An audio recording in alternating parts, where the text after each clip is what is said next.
addressing his team, getting ready for a great rivalry in the Mountain West. Give of yourself. Give it up for your teammate. Give it up to honor your family. Give it up to honor those that are closest to you. Give it up tonight. Go play like a team that loves one another. You go do that, I'll take whatever happens. Let's go get after their ass.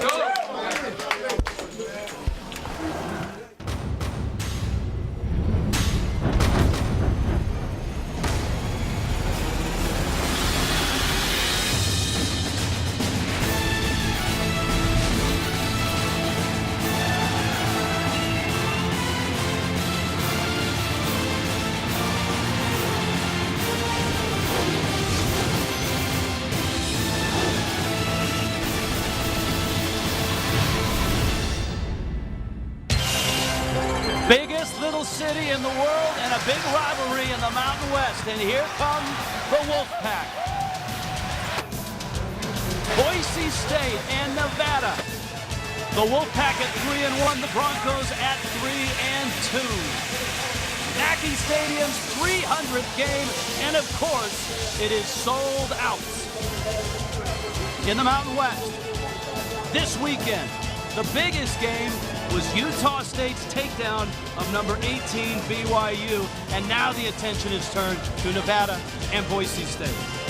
Hi everybody, Rich Waltz along with Adam Archuleta. Welcome to Reno. Now across the country this is not known as a big rivalry, but if you ask the two schools it is.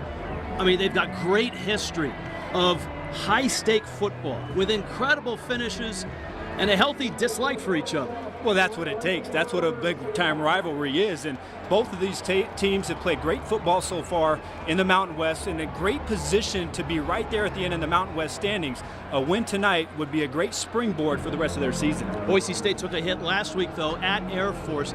They've had issues with turnovers. Grant Hedrick, their quarterback, did not have a good game. Not at all, and it was an awful game. I think he knows that, and everybody knows that. His second four-pick game of the season where he was benched in favor of Ryan Finley. But I think if you take a step back and you look at his body of work since he's taken over as the starting quarterback here, he is more than capable of leading that high-powered offense that Boise State fans are accustomed to seeing. He's got great efficiency, he's got great accuracy, and like a lot of the great modern college football quarterbacks, that unique ability to use his legs if you fail to account for him in the quarterback run game. All right, you want body of work? I'll give you body of work. Let's talk about Nevada. They're 3-1. That one loss is looking better by the minute. It was to 5-0 Arizona, and it was on the road and only by 7 points. Now, last week, though, they had to use their defense, and it's a very good defense. Brock Hecking is kind of the guy that makes it go. Well, and he is everything that Brian Polian and Scott Boone, the defensive coordinator, want in their defensive players. He has that insatiable thirst to play snap to whistle, that effort and intensity that is infectious to his teammates. And don't look at his sack numbers. He only has 1.5 sacks so far this season. But if you don't have an answer for him and you're just going to play one-on-one football, well, number 53 is going to have a party in your backfield for an entire football game. Turnovers, turnovers, turnovers. Both coaches talked about it all week long. Cassie Gallo, both coaches feel it's very important. Yeah, guys, one thing the Wolfpack defense does well is capitalize on turnovers. Their margin is 8th in the country, and it's been big problems for Boise State. The Broncos have not been consistent in taking care of the ball, and not surprisingly, it's cost them. In their 3 wins, they gave up 2 total turnovers, but in the 2 losses, 11 turnovers. 7 came last week, including those 4 interceptions. That's why tonight, all eyes will be on quarterback Grant Hedrick, and if he can bounce back against that Nevada defense on the prowl. There's a look at Boise State's first-year head coach, Brian Harsin, but no stranger to the program. He was a quarterback just like Grant Hedrick is. And Hedrick, the senior, Harsin quarterbacked.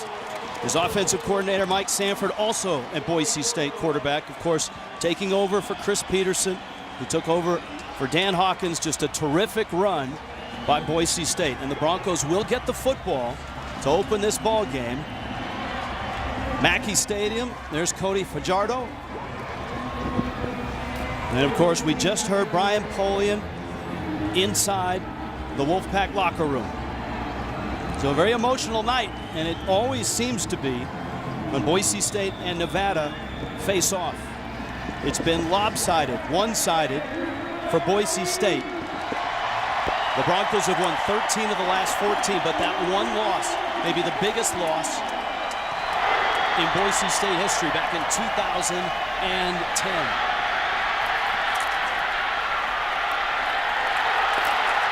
And a big play and a loose ball. Boise State will hang on to it.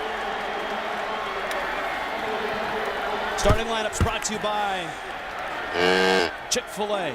Let's start with a quarterback. And let's start with Grant Hedrick. How does he bounce back?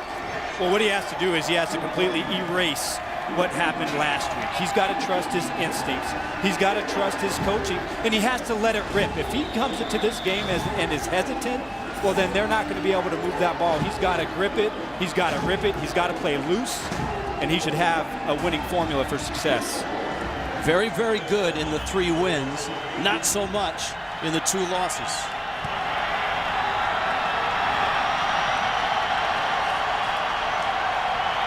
First and 10, Boise State, their own 16.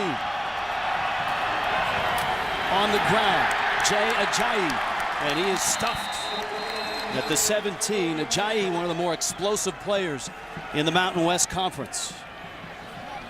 Offensively, look to the outside, the little man, Shane Williams-Rhodes. Well, this production for the offense has been through their 2 wide receivers. Matt Miller is out. Williams-Rhodes figures to be a big part of this game plan. Ajayi again, right side, and again he is smacked and knocked out of bounds. Charles Garrett from his cornerback spot up to make the hit. It's a Nevada defense that gives up yards, but not points.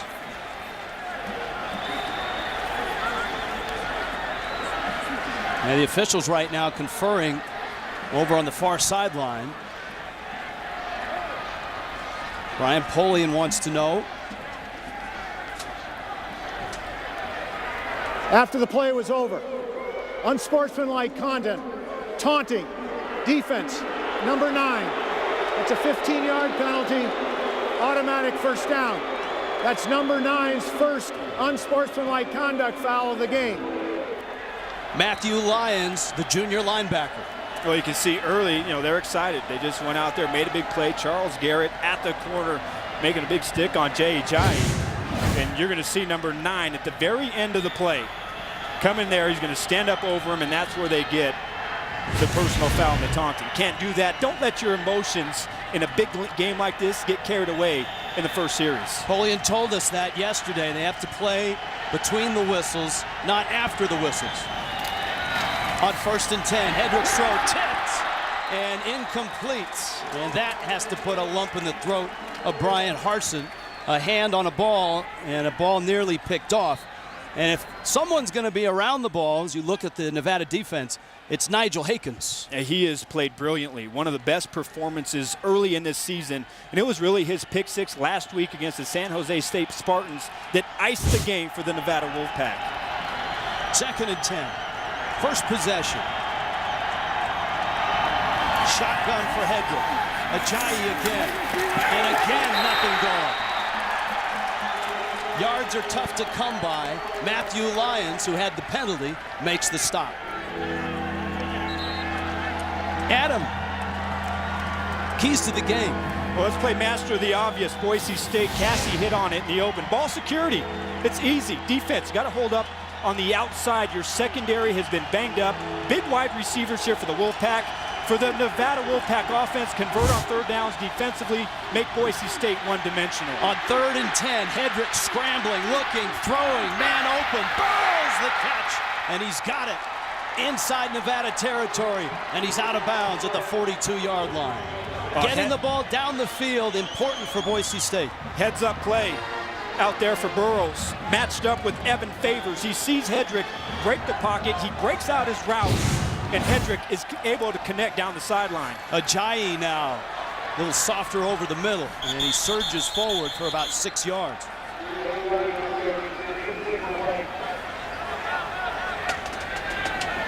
Boise State has moved the football this year. They are second in the Mountain West Conference in total yards. Where they've stalled is inside the red zone, and they're getting close. At the Nevada 36, 2nd and 4. Hedrick tucks it to the 30, and he slides with a first down to the 27-yard line. Well, smart play by Hedrick. He's trying to look to his right. And as you watch the Nevada defense, they collapse that left side. You see big number 94, Lenny Jones. He gets up. Hedrick puts the ball down. Look at the move that he puts on Nigel Hakins to pick up the first down. That's where he's dangerous. His improvisation, when the play breaks down, breaking the pocket, you saw earlier on this drive, he hits his receiver down the sideline. There he picks up to the first with his legs. Ajayi in the backfield, and he gets it. Flag down. Not Ajayi, though, to the 20, to the 15, inside the 10, and down to the 8-yard line. But the flag sits back at the 31-yard line. Durain Workman made the stop for the Wolfpack. Personal foul. Chop block. Offense. Number 70 and number 72. That's a 15-yard penalty. First down.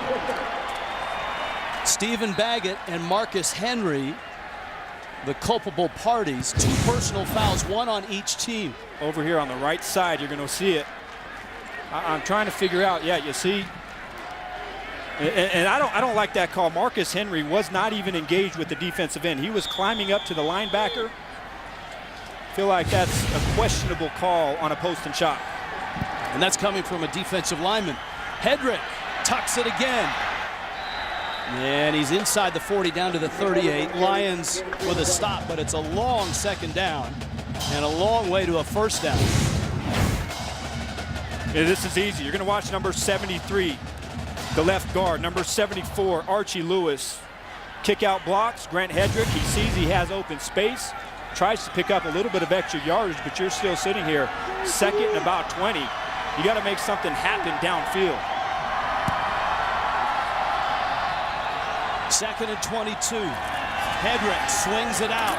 Has a man caught there. It's McNichols getting his first taste in the tailback spot. And McNichols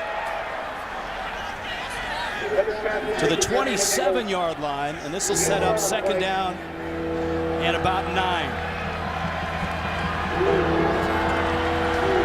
We saw Matt Miller, the senior, their go-to receiver, one of the all-time greats in Mountain West history. He is not playing tonight. His ankle is in a boot. 3rd down and 9. Blitz is coming. Hedrick gets it out, and it's swallowed up. Flying up, Durain Workman. Jay Ajayi made the catch. And again, this is a Nevada defense that gives up yards, but no points. And I thought Hedrick got rid of the ball too quickly. He saw the pressure up inside, and he gets the ball out to his outlet receiver, Jay Ajayi. But it's for no gain. It's 3rd and 9. You have to be able to drive that ball downfield. No pressure. Look at your first option before you check it down. Give your offense a chance to convert. 43-yard attempt. It would equal Dan Goodale's career long, and he missed it. Pushed it wide right. Field goals in this stadium for Boise State have not come easy, and they miss one on their first possession.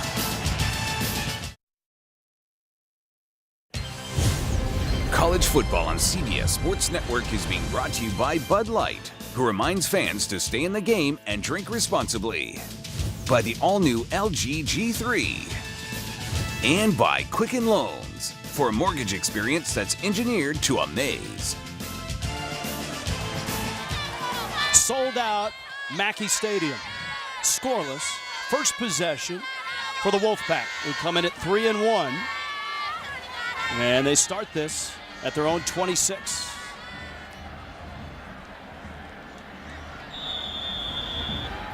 It's an offense that did not have a good week last week against San Jose State. Cody Fajardo. Don Jackson the first carry. And Jackson may lose a yard on the carry. Chick-fil-A brings you the starting lineups. And we start with Cody Fajardo, their quarterback, a multi-talented guy. Yeah, last week they really struggled in their passing game. They really couldn't find their timing. But 2 games ago against Arizona, 321 yards, 3 touchdowns. That's the Fajardo that they want to see in the passing game. In the pistol offense, and Jackson couldn't hold it. Off his hands, broken up by Correa. All right, the offense, they do run the pistol. They're very efficient. Jackson, the tailback, a guy that you like a lot. Everything centers around their running game. And Don Jackson, when healthy, you give him a seam, he's going to split it, and he's going to keep on running. That's somebody that they have to feature here tonight against the Broncos. 3rd down and 10. You can see the sideline for Nevada signaling the plays in.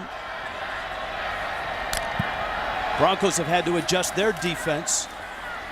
Fajardo rolling and throwing. It's picked off. Intercepted. Thompson. Darian Thompson inside the 25. And Boise State has forced the first turnover of the ball game, and it's a big one. You see a pressure look from Marcel Yates, the Broncos defensive coordinator, but they drop out in coverage. Fajardo on a sprint out to his right is trying to identify his receiver past the first down marker. Ill-advised throw behind his wide receiver, Richie Turner, and that's an easy interception for the free safety, Darian Thompson, his 3rd interception of the season. And only the 2nd pick that Fajardo has thrown this year. And this is a secondary that they get their hands on some balls. They've done a great job coming into this game. 8 interception, now 9th interception. That's good for 14th in the country, setting their offense up with great field position. Hedrick right back to work. And he'll keep it. Red Hedrick on the keeper, no gain on the play. Raheem Yates and Brock Hecking made the stop for Nevada. Yeah, you're seeing a very conservative game plan right now for the Broncos. Worried about the pressure up front, getting the ball out of Hedrick's hands quickly, featuring him in the quarterback running game. We haven't seen a lot of downfield opportunities, but I would expect here in the high red zone, they're going to try and take a shot downfield. 2nd and 10. Boise State has missed a 43-yard field goal. This is where they stalled on their first possession.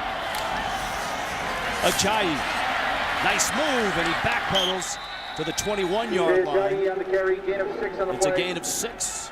Jordan Hansen made the stop for Nevada. Ajayi, the junior out of Plano, Texas, does a little bit of everything. Big back, runs tough, excellent out of the backfield. You hear Brian Polian as we set up this 3rd down and 4 here for the Broncos. The need to put as many hats on the ball as possible. Hedrick rolling on 3rd and 4.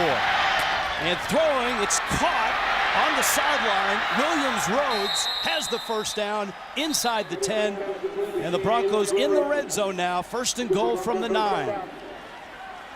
Good execution on the sprint out pass. Getting outside the contain of that Nevada Wolfpack defense, and Williams Rhodes, who is dynamite in open space. You're going to see him in the slot, a little out pattern, gets lost in coverage. Hedrick hits him on the run. Ajayi gets hit in the backfield. Yates again, and he will lose a couple yards. Good penetration by that Nevada defense. Scott Boone, their defensive coordinator, in his first year. Red zone problems for Boise State. That's been a big issue. And Nevada has one of the best red zone defenses in the country. They're 4th in the nation. The big key is get the ball in your best player's hands. Jay Ajayi, make sure he touches it as often as possible. Williams Rhodes, right side to the 5. And knocked out of bounds there. Hedrick was on the sideline. It was a direct snap. Williams Rhodes ended up with it. Boise State's going to end up with 3rd down and goal from about the 3. Tonight's Red Zone brought to you by Verizon. How about that? They put their wide receiver, Thomas Spurbeck, in there, hand the ball off to Ajayi, and then give the ball to Williams Rhodes. 3rd and goal, Hedrick. Williams Rhodes in motion. Option look, inside pitch, touchdown Boise State. Jake Rowe, the tight end. Pass complete to Jake Rowe, and that's good for Broncos touchdown. Red zone problem solved.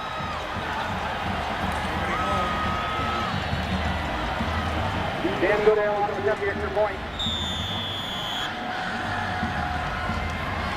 It is a touchdown throw since it was a forward toss. And Goodale, who missed a field goal, nails the extra point.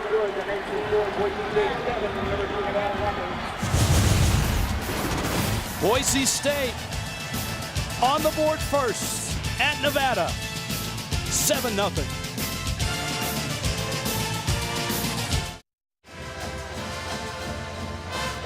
Well, the Broncos just scored their first points of the game, and it's about distraction, misdirection, and overall just good execution. Everything's going to go here, and you're going to watch a nice piece of blocking here, a kick around there, and then the tight end coming up inside for the shovel pass. There's a lot of moving parts right there, a lot of distraction. Look at that hole that the tight end Jake Rose sees as he gets an easy entrance into the end zone. Great execution and a nice job by that offense capitalizing on the first turnover on the game for the Broncos. And that was of real concern to Nevada as you see the scoring drive coming off the interception.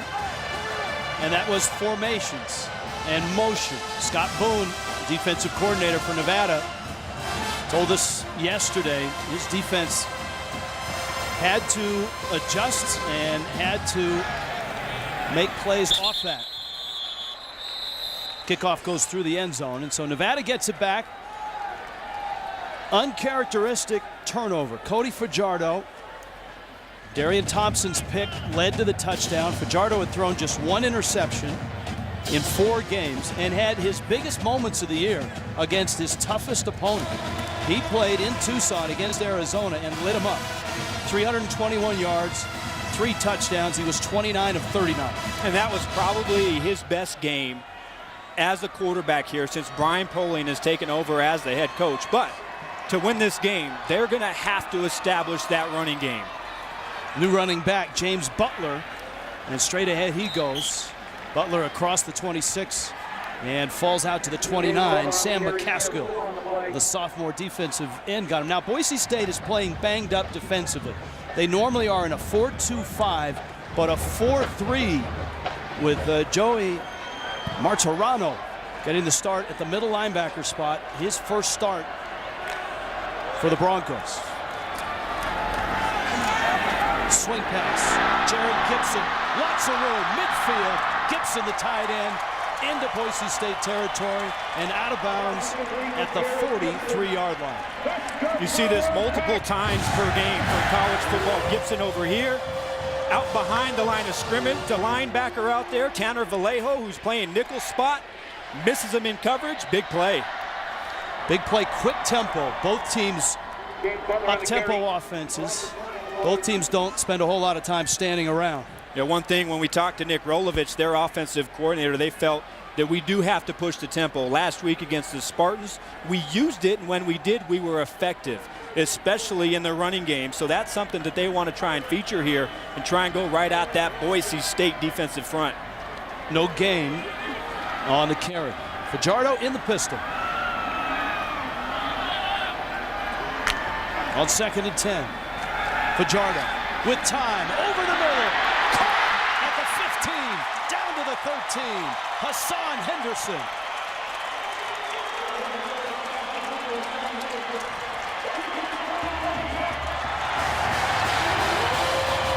(6'5" on 5'9". Hassan Henderson split out, deep post. Dante Dion gets beat inside with no safety help, and a brilliant throw by Cody Fajardo.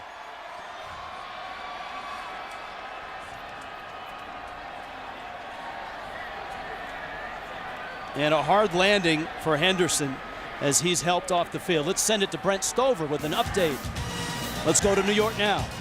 Yeah, Kentucky has lost 13 of their last 14 to South Carolina, but Dylan Thompson has his ball batted up, and Bud Dupree with a pick 6. Under 2 to play in the game, Kentucky leads South Carolina 45-38. Back out to Rich, Adam, and Cassie. All right, Brent, what a wild day it was in the SEC. The state of Mississippi right now is in one big party. Yeah, as some of my former teammates from down in that part of the country call it the SIP The sip right now is hot. But did he just say Kentucky? He did. South Carolina? He did. We'll take a timeout. Henderson is still down. Nevada with the ball on the move. Sold out Mackey Stadium in Reno. Boise State up 7-0. Nevada on the move. A great catch by Hassan Henderson, but he's been helped to the sideline. You're going to see him right here. Does a nice job of beating Dion, but watch as he comes down. Look how he lands with that crown of his helmet right there into the turf. And you saw moments ago the trainers working on that neck area. That's a nasty picture. Good to see him up and moving and walking off on his own. Fajardo now. 1st and 10. Nevada at the Boise State 13. James Butler behind him. And it's Butler on the carry. And he's hit and dropped. Gets through. Fajardo kept it. It was Fajardo who pulled it, tucked it, and scored.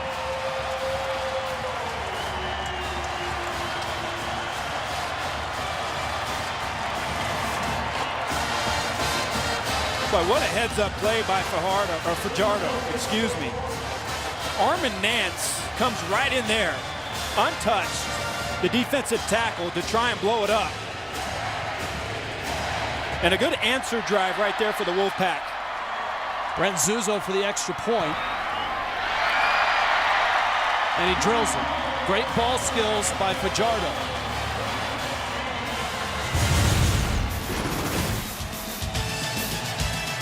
He pulled it and scored.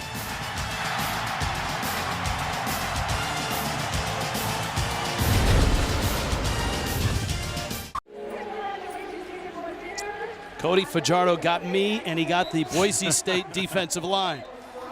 Don't forget me. You're going to see a great, here's Armin Nance. I thought he was going to blow this thing up because he thinks Don Jackson has the ball, and you hit it right on the head, Rich. The ball handling skills of Fajardo, to see that Nance was closing in, and you see the footwork cutting off of his lineman's block, and the explosion to get upfield and score a touchdown. That's just a guy who has been there, he's done it, and an excellent job of leading his team down the field and answering that first Bronco touchdown. Well, now that I know that he got an All-American like you, I don't feel so bad. 5 plays, 75 yards. And a 7-7 start here in Reno. A little over 5 minutes left, first quarter. Burrows and Bertoli are deep. And it's Dallas Burrows across the 15 to the 17-yard line. Let's go down to the sidelines. Cassie Gallo. Guys, an update on Hassan Henderson. The trainers started to help him off the field, but he had trouble walking, so they laid him back down, worked on him for a while. Once on the sideline, the trainers were working on his neck. They were really rubbing the back of it. Looked like he was in a great deal of pain. They're taking him into the locker room to get checked out. Not sure if he'll return. We'll keep you updated. Thank you, Cassie. Brian Polian in his second year. Last year 4-8. They have bounced back to go 3-1 to start this season. And Hassan Henderson, he was going to get extended playing time today because Jericho Richardson, the normal receiver that plays in that spot, was banged up last week. So now down some receivers. We'll see how they're going to fix that on their next drive. Swing pass, Ajayi to the 20, across the 25, close to the first down at the 28-yard line. Jay Ajayi. You see where they mark it. They mark it just shy of the 29, and it's enough for the first down. It moves the chains. Yeah, when you lead a big back like that, a 6', 216-pound back right there so you can catch the ball and get a full head of steam. Very difficult tackle for a defensive player. Ajayi again. Terrific tackle.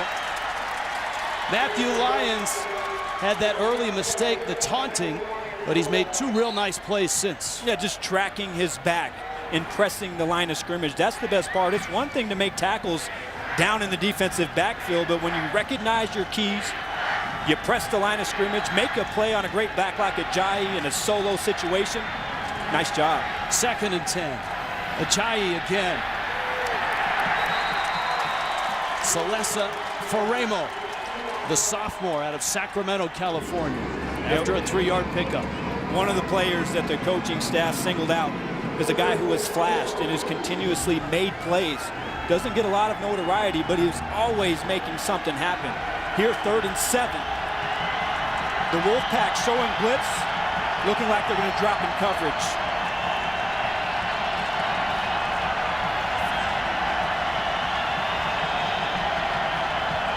Broncos their own 31. Hedrick has time to the sidelines. Gorgeous pass caught there. Thomas Spurbeck, who had a big game last week at Air Force, and he's right at midfield on the catch. Evan Favors on the coverage, 21 yards on the pickup. Both linebackers bluffing inside, trying to show blitz. Hedrick drops back, protection. You see his wide receiver, Thomas Spurbeck, get open in the flat, and he puts the ball right there in the hands. Broncos back on the move. Ajayi outside. Big hit from the secondary. Charles Garrett and Nigel Hakens. Well, you don't want to take too many of those. Nice job by his tight end and his wide receivers blocking. You give a big guy like that much of an edge, and again, head of steam. Hakens throwing his body in there, but you don't want to take too many of those blows as a smaller defensive back. Gain of 9, 2nd and short. It's McNichols. McNichols to the 20, steps out of bounds. Jeremy McNichols was a late add. The freshman out of Long Beach getting his first playing time, significant playing time, and running it well. You've got to be able to set the edge. 2 plays in a row, you see number 74, Archie Lewis, get out there. You see the tight end get out there. Nobody untouched, and McNichols has the speed to gash him. Ajayi up the gut, inside the 5, down to the 4, gain of 9. Nigel Hakens made the stop, and the red zone issues that Boise State has suffered from don't seem to be apparent tonight. Well, the offensive line right now, especially in this drive, putting together a great blocking performance. Quick throw, Williams Rhodes, and he's in. Touchdown, Boise State. Shane Williams Rhodes.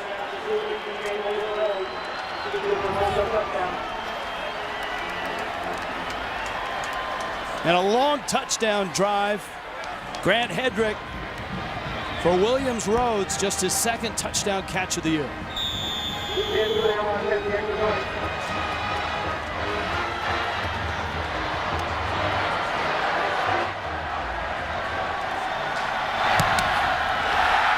And it's blocked. Extra point blocked. So 13-7, Boise State. Adam, you want to pay close attention to this one. We're going to Brent Stover, USC.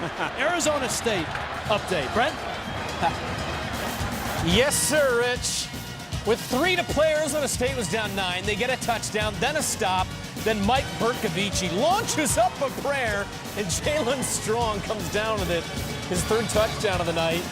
212 through the air for Strong and 3 scores. Berkovici throws for 512 and 5 touchdowns, including the Hail Mary, and they beat USC 38-34. Adam Archuleta, former Sun Devil, is remaining calm in the booth, but that's quite a win.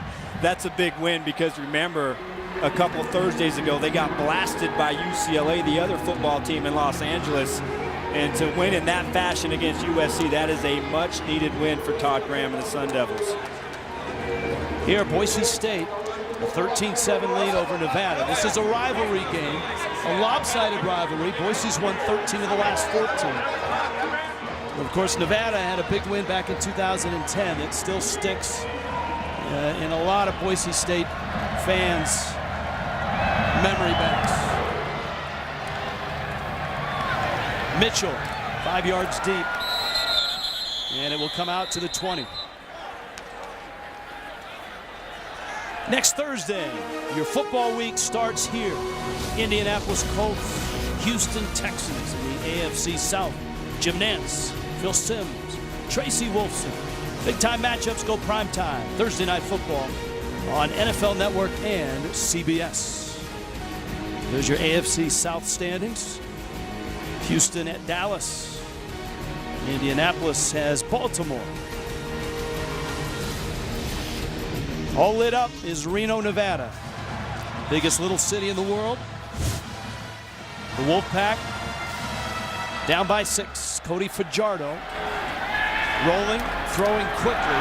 Caught there by Jericho Richardson out to the 34-yard line, and it's a gain of 9. Gain of 8 on the play.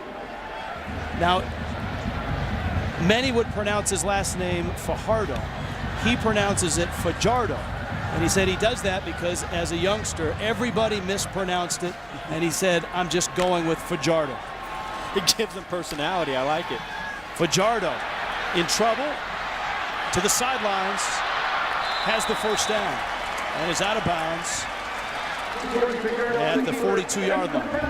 Well, when you get your chance to tackle these mobile quarterbacks and you get in the backfield, you have to do it. Tanner Vallejo, coming off of a slot blitz, has a chance, but you see the athleticism and the awareness of Fajardo to get past the other side, and then he just simply outruns Sam McCaskill, the other defensive end, picks up the first down.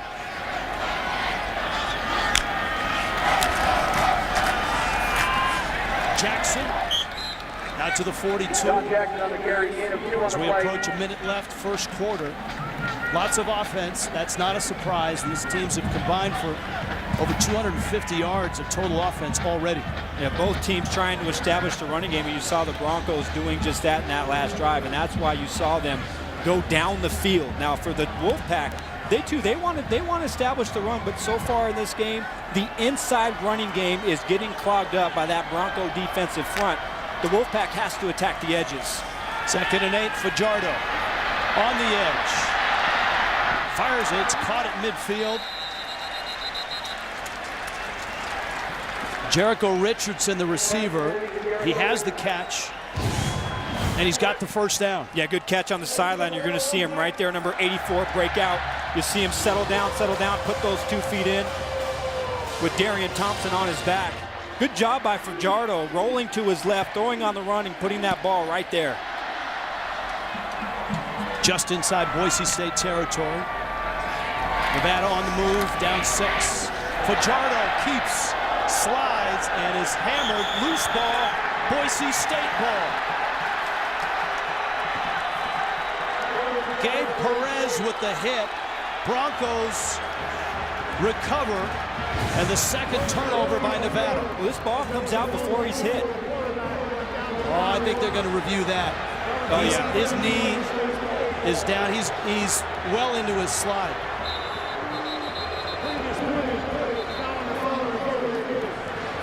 Once the knee's down, he's down. Yeah, I think that lower leg hits the ground before the ball comes out, and boy, he's lucky right there. That's not a targeting foul. And I think that's what Brian Polian is talking to the official right now. They are reviewing the fumble. Yeah, he's well into his slide. And you see Gabe Perez take a shot on him, but that to me is not a fumble. He was down before the ball came loose. In your mind, is it targeting? In my mind, is it targeting? By today's definition and today's rules, I've seen targeting called for a lot less. So I'm a little shocked that they didn't call him for it, because he was well into his slide. You know, they love to protect the quarterbacks. But that was one that the officiating crew missed. As a defensive player, you were a great one at Arizona State and in the NFL. A sliding quarterback like that, as you're trying to hit somebody and they're going down to the ground, how do you avoid the target? Well, in my day, you didn't. It was legal, and you're allowed to take those shots. After further review, the quarterback's knee was down prior to the fumble. It'll be Nevada's ball, 2nd down and 6 at the 46-yard line. So as we expected, call reversed. Wolfpack holds on to the football. And I think Brian Polian still lobbying for a penalty, but maybe planting a seed for later in the game. You never know. You never know. You got to try and find a way to influence the officiating crew the best way possible. Final seconds, first quarter. And it's been a fun first quarter here in Reno. Fajardo on second down to the sidelines and incomplete. He overthrew his intended receiver. Crowd wants a flag. Wyatt Demps, the intended receiver. First quarter done. Rivalry in the Mountain West Conference. Boise State a 13-7 lead after one quarter.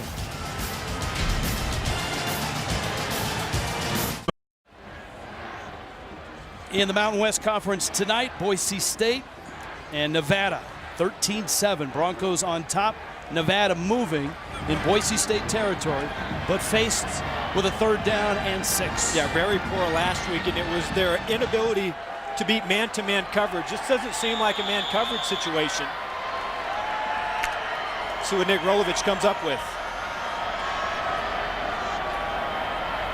You see the Broncos all standing up, kind of a radar look, trying to confuse Fajardo up inside, not knowing where the pressure's coming from. Fajardo, quick pop, and it's caught. Richardson, and he has the first down. 13 yards on the pickup. So rush 3, drop 8, zone coverage, a slant by Richardson, and again, Fajardo hits him in stride. Fajardo on 1st and 10. To the sidelines for a moment. Richardson had it. Good coverage there for Boise State. Cleishon Page. It was a nice job out there by the Broncos defense. Tanner Vallejo containing Fajardo. If Vallejo's not there, Fajardo is still running. He forces him to throw the ball downfield in an incomplete pass. 2nd and 10. From the Nevada 33. Fajardo into the pocket and caught from behind and dropped.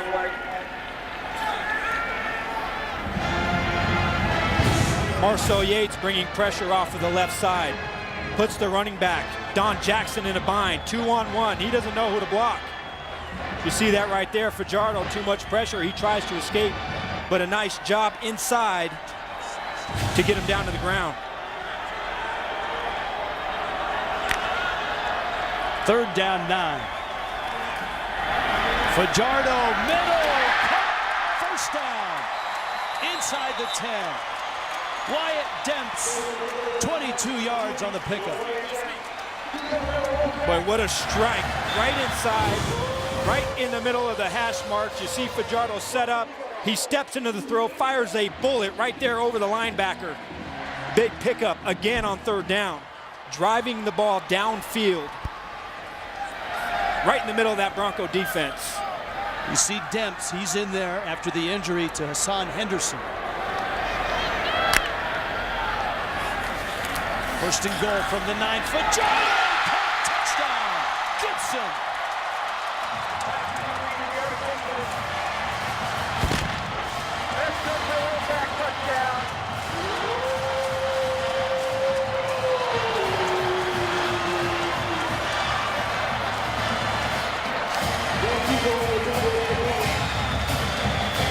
If you like offense, you've come to the right ballgame tonight. Execution at its finest, play action, bringing up the linebacker. And throwing another strike in the middle. Brent Zuzo adds the point. Remember, Boise State had an extra point block, and that's the difference in what has been a very entertaining night. Cody Fajardo to Jarrett Gibson.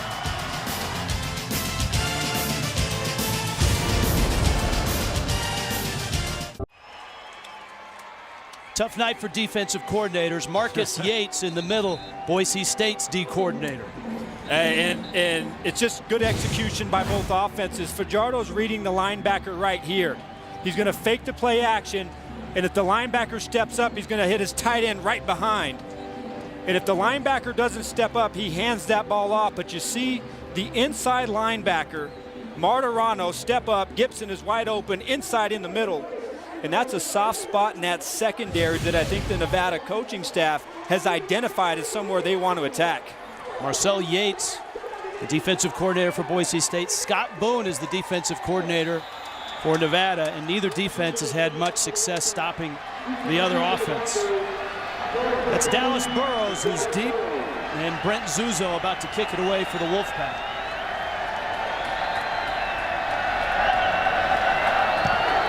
Over 300 yards of offense already. Burrows smashes his way across the 20, out to the 21-yard line. And back to work goes Boise State. Grant Hedrick. Hedrick last week, a tough week certainly in the loss at Air Force. He was yanked after 4 interceptions. But you watch him so far in this game, he looks confident. He's playing his game. And when he's on, this is what Grant Hedrick looks like. He gets the ball out. You can see his wheels and his ability to hurt defense in the running game. Last series, it was about running on the edges. Let's see if Nevada has an answer. Hedrick throws it. Williams rolls down the sideline, and a great job of improvisation by Hedrick. 100% by design, option football. Hedrick, he's watching the defense. Right as you see number 25 come right in there, Brian Lane drops the coverage. Hedrick hits it out to Williams Road, and he makes him pay. Back to work, Burrows with the catch. At the 46-yard line, it's a gain of 6. Let's go down to the sideline, Cassie Gallo. Guys, a quick update on Hassan Henderson. He is back on the field. Trainers are still working on him, but they're taping up his knees where it looks like he has a couple of scabs on him. But I am told he is going back in the game. That's great news. Real good news. Big catch on that first scoring drive for Nevada. Boise State football from their own 47. Ajayi. A gain of maybe 3. Duran Workman made the stop. And it brings up 3rd down. 3rd down and 4, possible man-to-man situation. Right here, you're going to see that stack up top. Watch for some sort of combination by Williams Rhodes. Ajayi in the backfield with Holden Huff. Hedrick swings it. Ajayi, a stumbling catch. He's right at the sticks, and they mark him just short of the 45. That's good for the 1st down, and the Broncos continue to move the football. They motion over to create a bunch, and that puts the defense, it takes their eyes off of Jay Ajayi. He leaks right there into the flat. That's an easy 1st down, easy throw for Hedrick.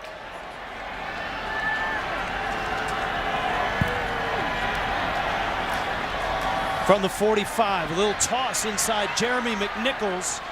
Tell you what, for a guy that wasn't on the depth charts, McNichols getting a lot of time and providing a nice punch.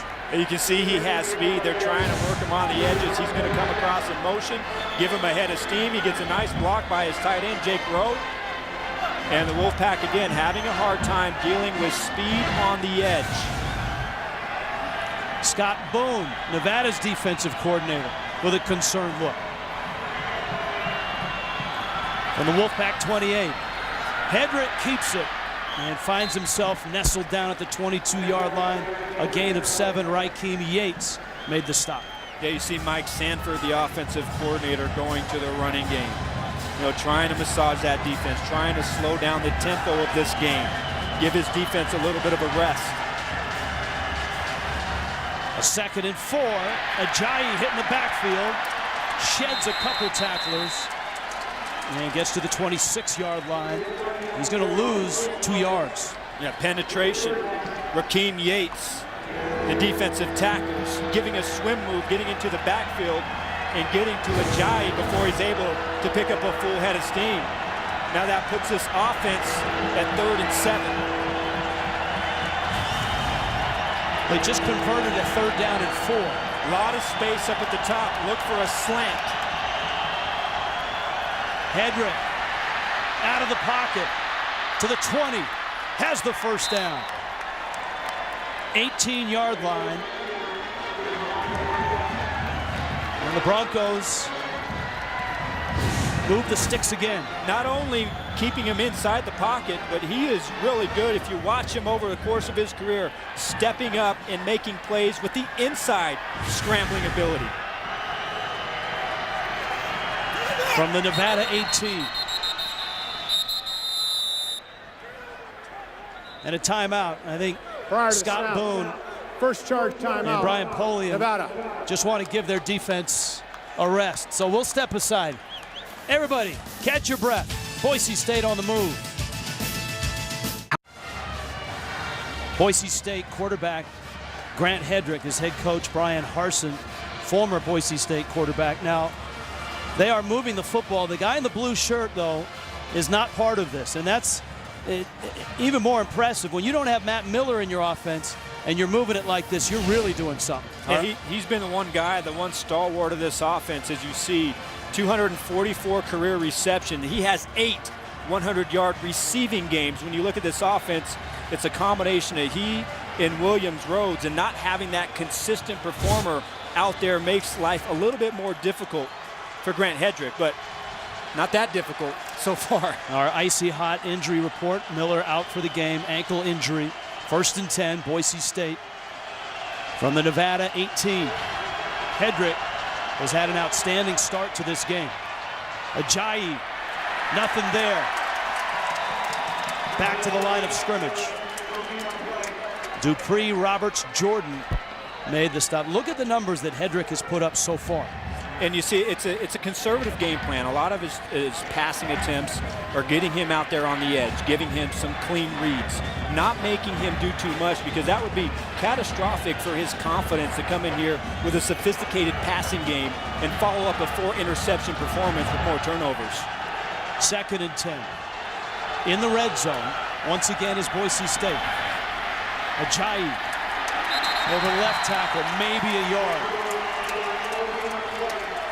Well, the Broncos have been good on 3rd down on this drive, but it's getting longer from 3rd and 4 to 3rd and 6, now 3rd and 9. And Nevada, their defense stepping up again in the red zone, making it very challenging. Nowhere to run up inside, 3rd and long. And so look for a screen. You got a nasty split at the top with Jay Ajayi lined up near to him. On 3rd and 9, blitz coming. Hedrick flushed. Wings it out of bounds. Now the Broncos have missed a field goal tonight. Dan Goodale missed from 43 yards. He also has had an extra point block. This is the field goal. See that when he just pushes to the right? And he's been an excellent field goal kicker, so I'm sure that Brian Harsin has confidence in him, even though he did miss that first one. But again, as you mentioned, 3 points instead of 7. One of the things for this offense is to capitalize. This one is up, and this one is good. Dan Goodale puts Boise State on top, 16-14.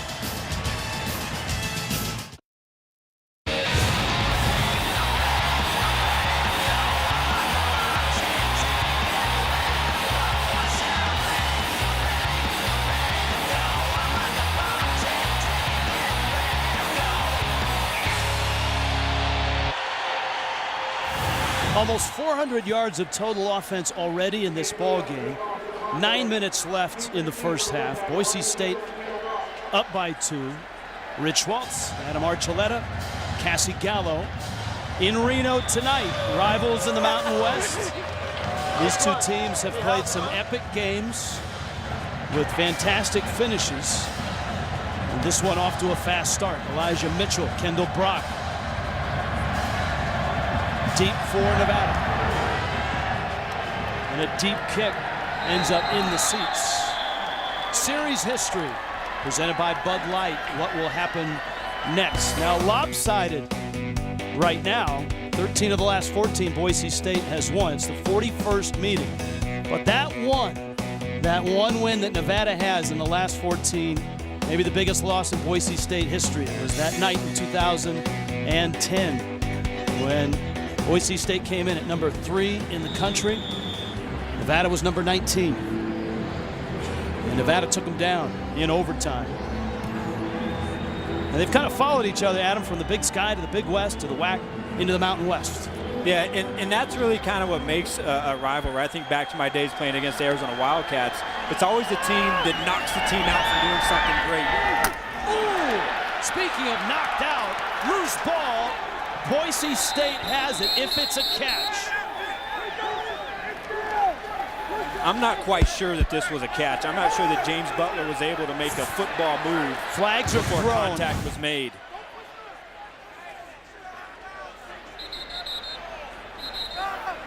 That's how you time it up for Kamale Correa. That's, I believe it was Ian Seau.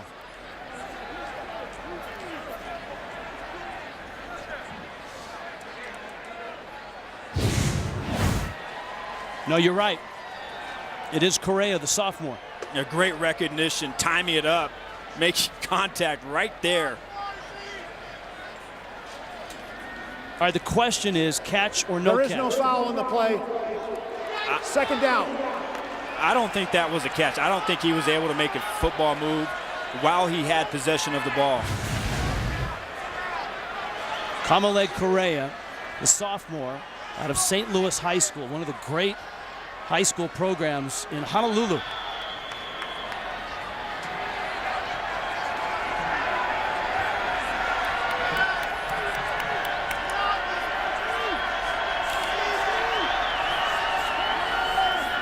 Fajardo. Incomplete. Richie Turner, the intended receiver. Contact as the ball arrived.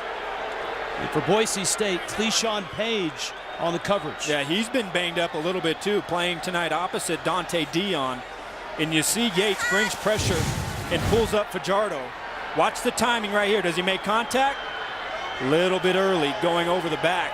That was close. You play that in real time, that's a tough call for the side judge.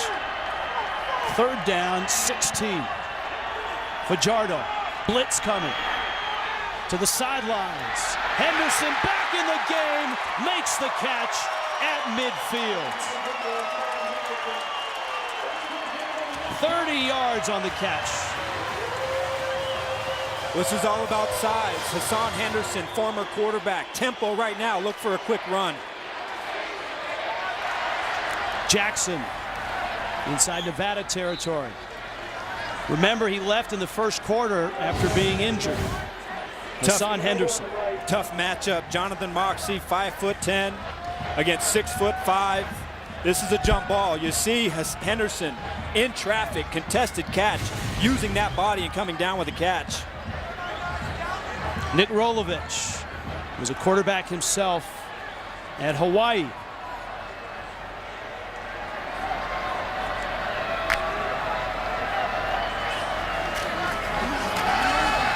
Jackson to the 45. It'll bring up third down and about 4. Armand Nance, the stop. And this is the man-to-man down and distance that Nevada has to try and solve. And you go back to last week against the Spartans where they were miserable on third down. It was that inability for them to beat man-to-man coverage.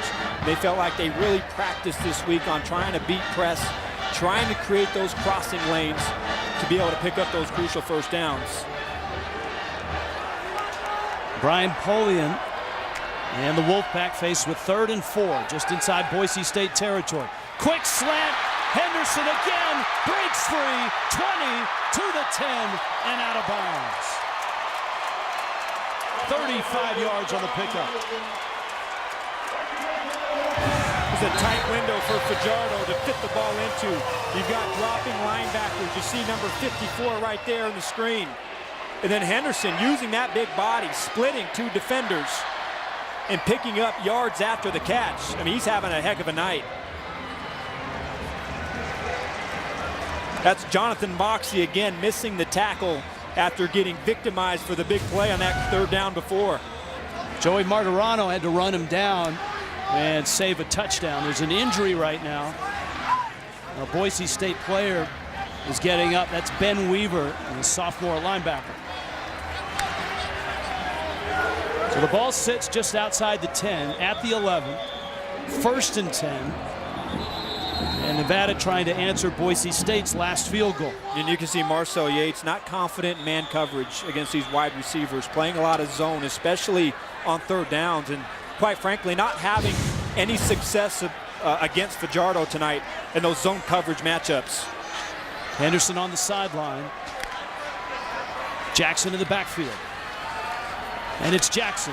Bounces outside, and that window is closed quickly. Jackson on the carry, no gain on the play. Corey Bell came up to make the stop. It's tough. They have to stick with the run. They have to be patient. They can't give up on it. But there's a Boise State defense that has been exceptional against the run this year. Held their first 4 teams to less than 100 yards on the ground so far this season. So they're having success with the pass, but you can't abandon the run. It's going to pay off later on in the game. Loss of 1, 2nd and 11. Fajardo to the corner, wide open, caught, touchdown, Richardson.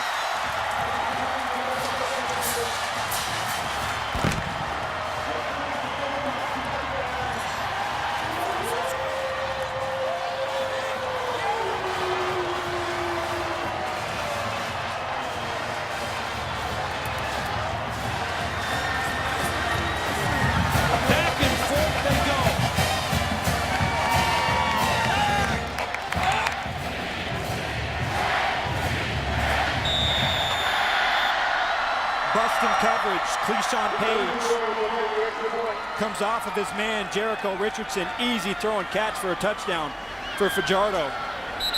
You're going to watch miscommunication in the secondary leads to a wide open Richardson. Second charge. Timeout, Nevada. Nevada calls a timeout. 30-second timeout. Both Cody Fajardo and Grant Hedrick are having big nights here. You're going to watch Cleashon Page right there. One-on-one with Jericho Richardson. He drives up on Richie Turner, who's covered. And that's just too much space for Darian Thompson, the free safety, to try and make up.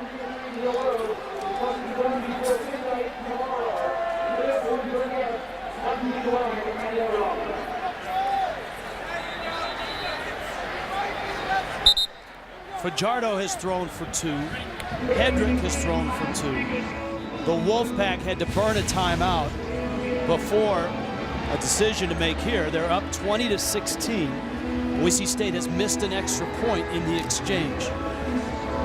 Yeah, kind of a curious place to take a timeout right before an extra point attempt. You have to wonder if Brian Polian was trying to decide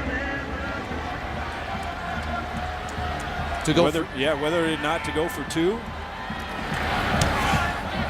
Never know, might have been a personnel issue as well. But the point is good, and the theme continues. And that theme is offense. Lots of it here tonight. A wild day in college football, that's to say the least. But what does that do to the Heisman Watch? Our Nissan Heisman Watch. 3 guys coming into this weekend that had Heisman hopes. Well, Marcus Mariota was my front runner, so unfortunately, after that game against the Arizona Wildcats, you're out. Amari Cooper, you lose to Ole Miss. It's going to be a shaking up. I think we're going to have to maybe think about putting Dak Prescott up there for the day he had for Mississippi State in that big win against Texas A&M. But this is going to be a very interesting Heisman race this season. No clear-cut front runners, and you see a lot of guys playing some good ball. On the Verizon halftime report, we'll get you up to speed on all the leading Heisman contenders, and of course have all the highlights from an incredible day filled with upsets, major upsets in college football. 21-16, Nevada to kick it off.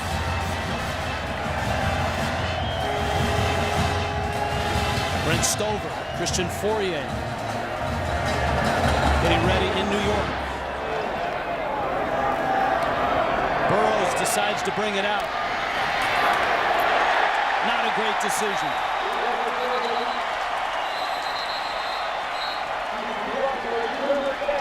Trevor Taft with a big hit on the special teams. Verizon halftime report. First half highlights and stats from this ball game. Brent Stover, Christian Fourier diving into the SEC. What a day for the state of Mississippi. Big day in the Big 12, big upset in the Pac-12. Adam Archuleta's Arizona State Sun Devils taking down USC in dramatic fashion. Now the Broncos backed up to their own 10. There's still 6 minutes left in this first half. Hedrick keeps it. Then Hedrick slides across the 15. Brock Hecking made the stop. Yeah, a lot of quarterback runs. And you see Hedrick, he's keeping an eye on Hecking, who closes down for the run. And you see that motor to squeeze that running lane down, run down the line of scrimmage, and then limit the gain. Gain of 3, 2nd and 7. Hedrick to the sidelines, and down to get it, Thomas Spurbeck. And the sophomore getting the start in the absence of the all-conference Matt Miller. Yeah, really stepped up big last week. Had some exceptional catches in his first extended playing time. They feel like he's a guy that can step up and fill in for an injured Matt Miller. Breathing room now for Boise State. Out to their 26, Ajayi. Matthew Lyons finished him off. Yeah, you see for the second time tonight, Lyons inside the line of scrimmage, getting off the block, disengaging from the left guard, Travis Averill. And that's the key. You get a guy like Ajayi, a big back who's got speed. You can't give him a full head of steam. You've got to take shots at the line of scrimmage. Jeremy McNichols, a running back, is lined up as a wide receiver. Hedrick looked to him, and now he's stuffed and sacked. Brian Lane Jr., the first to get there. They bring Brian Lane Jr. off of the edge. Pressure from Scott Boone's defense. He comes down. He gets knocked down by the right guard. You're going to watch him come right in here. He gets knocked down, but has the awareness as Hedrick tries to scramble to come off and make the tackle. This is 3rd down and long. 3rd and 12. Hedrick is flushed to the sidelines. And he'll toss it out of bounds. He'll take a hit on the sidelines. Brian Harsin, Boise State's head coach, racing down the sidelines. He wanted a flag. Oh, Lenny Jones, inside pressure, number 94, is what made Hedrick flush the pocket. The coverage good downfield. And watching the replay, Hedrick got a little push and then tripped. That's more like a little love tap, Rich. No flag. Richie Turner is deep. Sean Whale to punt it. First punt. Turner out to the 27-yard line. Nevada and Boise State. All the looks of a shootout in the Mountain West, in the biggest little city in the world. The Wolfpack at home and on top, 21-16 over Boise State. NFL on CBS. Tomorrow, doubleheader, Texans and Cowboys in Big D. Ravens and Colts. Then you've got Jets and Chargers. Then the Chiefs and the 49ers. Colin Kaepernick alert in that ball game. The former Wolfpack quarterback. Check your local listings. JB, Tony, Bart, Coach, and Boomer. NFL Today presented by Southwest Airlines. Get you started. San Fran with that big win against the Philadelphia Eagles last week. And boy, the Chiefs, Andy Reid, he's got those guys rolling. Alex Smith going back to San Francisco. Cody Fajardo to the sidelines. Tiptoe, but no catch. Richie Turner was out of bounds. I'm a little surprised. I would have expected maybe the Wolfpack to kind of slow things down on offense a little bit. They get the ball back before half, so it would be a great plus or a shot in the arm to be able to get the last points before halftime and not give the Broncos a chance 3.5 minutes left. Fajardo's numbers. He did throw a pick that led to Boise State's first score. And that one is picked. Intercepted. Tyler Gray to the house. Touchdown Broncos. 32 yards.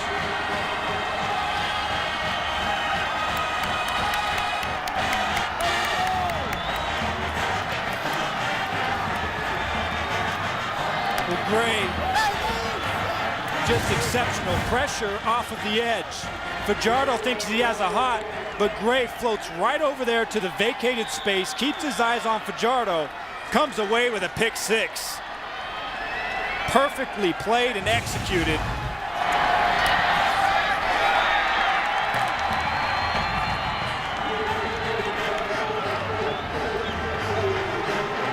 In 4 games coming in, Cody Fajardo had thrown just 1 interception. He's thrown 2 very costly ones here tonight. Tyler Gray with a touchdown. And this is a stunned crowd here in Reno. Well, a big shot in the arm for the Broncos defensively. And Gray just reading his keys, reading Fajardo. The pressure right here. And Gray goes right there, understanding that that's where the side adjustment's going to be. Keeps his eyes on there, undercuts the receiver. Green grass, pick six. Broncos back in business. What were you saying about Nevada not giving Boise State a chance at the end of the half? That's not quite what I was thinking. I'm a little surprised. I thought maybe they try and run the ball, bleed that clock out a little bit. You get an incomplete pass on first down. Now that narrows down your playbook. You have to pass on second down. Bad things happen for the Nevada offense. Good things happen for the Broncos on defense.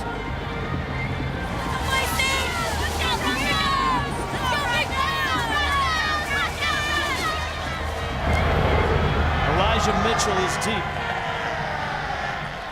So is the kick. It's great to be in the top 10, isn't it? Except maybe today. The AP top 10.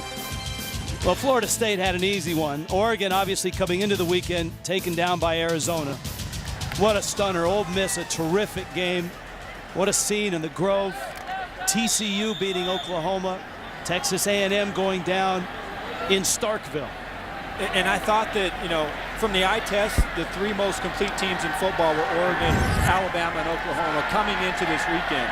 So a stunning day in college football, but that's just the way we like it.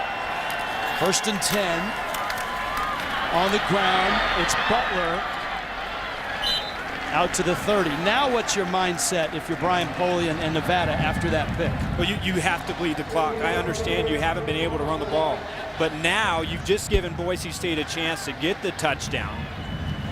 3 minutes left in the game. You can't go 3 and out. Give Boise State the ball and a chance to score in a 2-minute situation. So you've got to get first down, but you've got to be able to run the clock as well.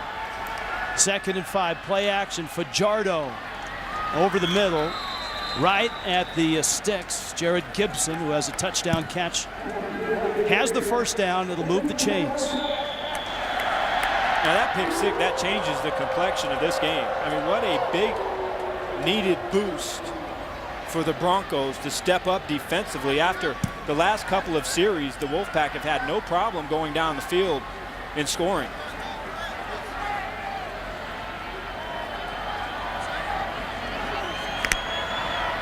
Clock under 2.5 minutes left. First half. Fajardo, deep middle. That's picked off. Did he catch it? Did he hold it? Dante Dion. Yeah, it's an interception. 6 interceptions last year. 2 interceptions so far this year. Fajardo throwing the ball in coverage. Dion in great position. What about those ball skills right there?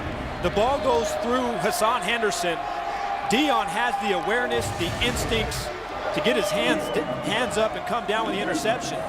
Again, going to the passing game, the last 2 drives have put the Broncos not only back in this, but a chance to extend their lead going into halftime. What a brilliant play. Yeah, Nick Rolovich, the offensive coordinator, and Fajardo are stunned on the sideline. Let's see what the Broncos do with it on 1st and 10. Hedrick, big play, goes deep, and it's caught at the 5. Tumbling catch. Chaz Anderson, the sophomore.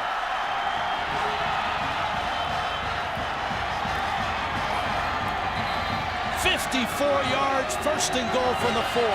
Well, double post. They bring somebody shallow to clear out. Nigel Hakins opens up the middle of the field. What about the accuracy downfield for Hedrick to strike? And the Broncos again knocking on the door for a touchdown. Ajayi in the backfield. He has it. And he's stopped. Here it is. They're going to bring this player here, which is going to influence Hakins, and run the post right behind, man-to-man. No middle safety in the middle of the field. And a perfect pass. An even better catch. 2nd and goal. Hedrick keeps it to the corner, to the end zone. Touchdown, Boise State.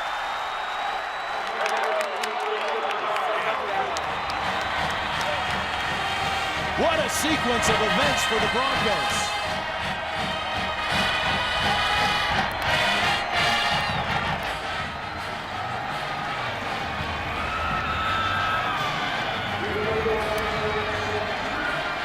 A pick 6, a big hit, and Hedrick takes it in. Everybody fooled. You see Hecking go inside. You see the cornerback, Evan Favors, go inside. Hedrick, he's got wheels. You give him that much space, and he's going to score. And how about the play calling from Mike Sanford, the offensive coordinator, dialing up the deep ball, connecting, and then calling the quarterback keep. Well, Nevada had a 4-point lead and the ball with 3 minutes left, and they sat right around their own 25-yard line. And I go back to it. I thought the right play 2 series ago was to stay on the ground, try and milk it, not do anything to give Boise State momentum going into halftime. And that's about as catastrophic as you could possibly ask for if you're Brian Polian in the last minute and a half, 2 minutes of the ball game, or in the half.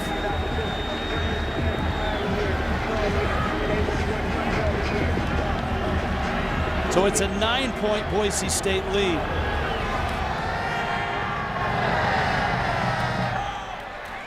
Mitchell, and it's a touchback.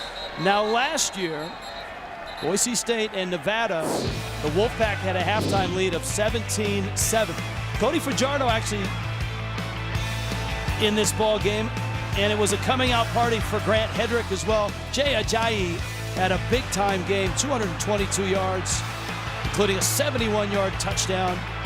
And Boise State came back to win at home 34-17. Now remember, Joe Southwick got hurt on their first offensive play from scrimmage.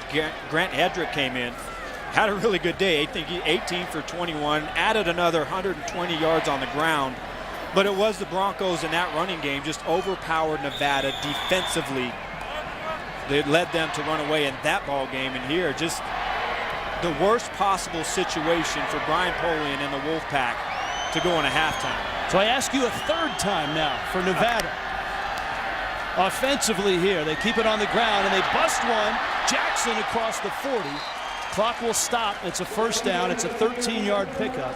Correa made the stop for Boise State. Well, the instinct is to try and go down the field and score. You still have time on the clock, and you're more than capable of doing it. But you cannot turn the ball over. You have to be conservative. Your passes have to be towards the outside and the sidelines, away from traffic, easy reads for Fajardo. And you got to be able to get the ball out of bounds to stop the clock.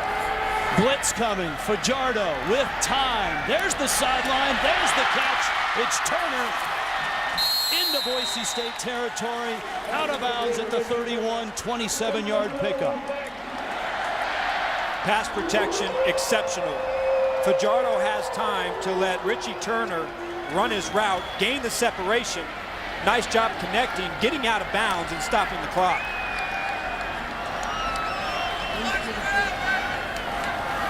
Cody Fajardo one of the most efficient quarterbacks in the Mountain West Conference, has thrown 3 big interceptions Boise here State, in the first half. 30-second timeout. One a pick 6. The other 2 have set up touchdowns. And there are a couple of great plays by the defensive players for Boise State. The pick 6, a nice job of breaking on the ball. And then you saw incredible ball skills from Dante Dion, the cornerback, to come up with that last interception. So it's a combination of bad choices, but also great plays by the defense.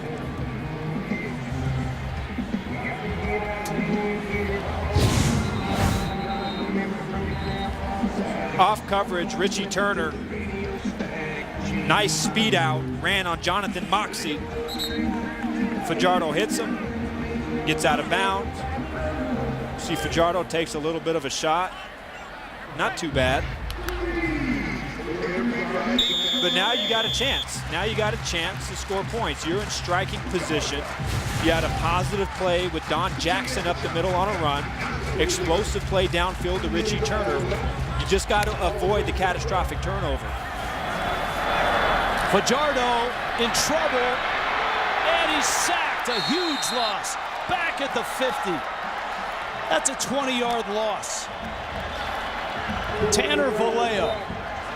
Same blitz that they had the interception on, and you're going to watch off of this side. And Fajardo tries to spin out of it, but Vallejo keeps his ground, sets the edge, gets off the block, and comes down with a sack. Huge play by the linebacker, Tanner Vallejo. Nevada has 1 timeout left. Boise State has a pair. 2nd and forever. And a draw. They'll bring up 3rd down, and neither coach wants to stop the clock right now. Yeah, they had their chance before that last sack by Vallejo. But now you just got to chalk it up, regroup, try and come out after halftime and recapture the momentum that you had at the beginning of the 2nd quarter. Interception sunk Brian Harsin in Boise State last week. This week, it's his defense that comes up with 3 big picks of Cody Fajardo. And the Broncos head in at the half with a 30-21 lead. A big turn of events. A pick 6. Tyler Gray took one back. Boise State went up top. Chaz Anderson with a nice catch at the 5. Let's go down to Cassie Gallo. Thanks, guys. Coach, turnovers were an issue coming in. Tonight, you guys are making the most of them. What's working defensively? Well, we have got a couple turnovers. It was big. You know, Gray getting the interception there and be able to turn that for a touchdown is huge. You know, we still got to tackle better. They're making some plays up inside. We've got to do a better job defending the pass. And then offensively, keep the rhythm. Keep making positive plays is the key for us right now. But we still got a 2nd half. I mean, it's a tight game. Both teams are playing well. We got to come out and play on fire the 2nd half. And how do you keep that rhythm on offense in the 2nd? Well, go back, make great adjustments, and just keep doing what we're doing. Stay within the game plan. Guys, go out there and execute one play at a time. It's really that simple. Thanks, Coach. We'll let you catch your breath. Thank you. Thank you, Cassie.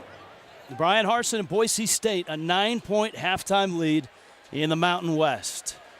After the break, we'll send you to our CBS Sports Network studio in New York for the Verizon Halftime Report. You're watching college football right here on CBS Sports Network, 24-hour home of CBS Sports.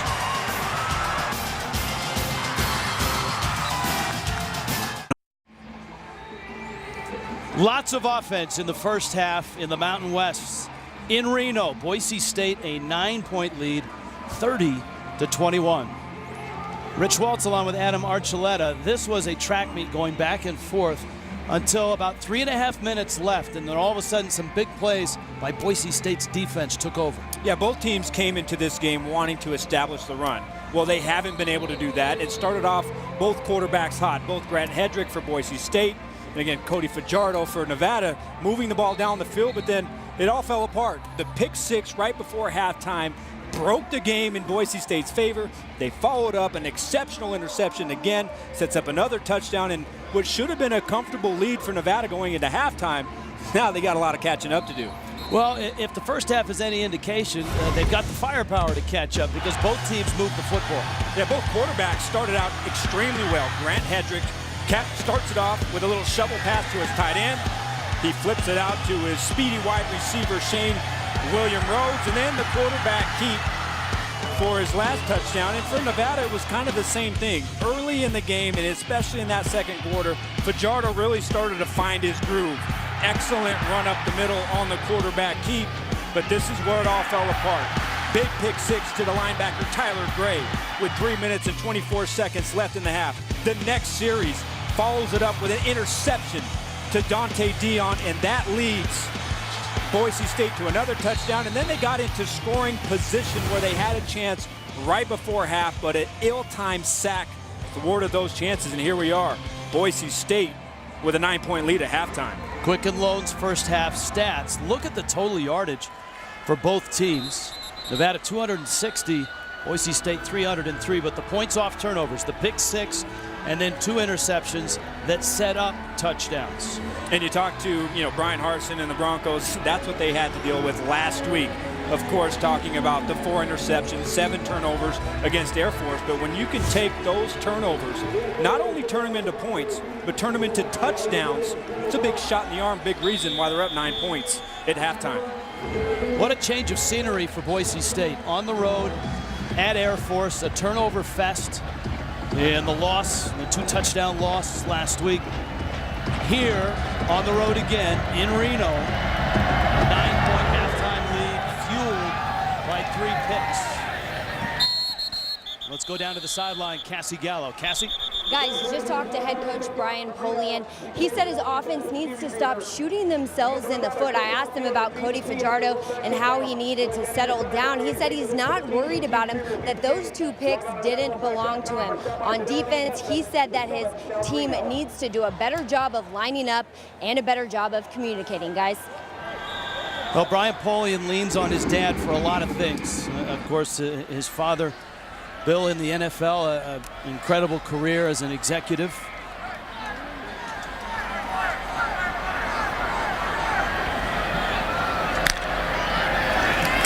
On 1st and 10, Nevada from their own 25, and Jackson, the tone set early there. Darian Thompson up with a hit. Sonic quarterback profile. Well, for Fajardo, everything great except the 3 picks, and 3 big ones. There's an except. Yes. He started out hot and had a really nice connection, a nice chemistry with Hassan Henderson, and connected for some big plays. But boy, when the 3 interceptions are turned into 21 points, that's the difference between winning and losing. Another big play. Jackson met by Tanner Vallejo. Well, we just saw first 2 plays, the Broncos, 2 exceptional individual efforts by their defense. The first play, Darian Thompson, the free safety, comes up with a stick.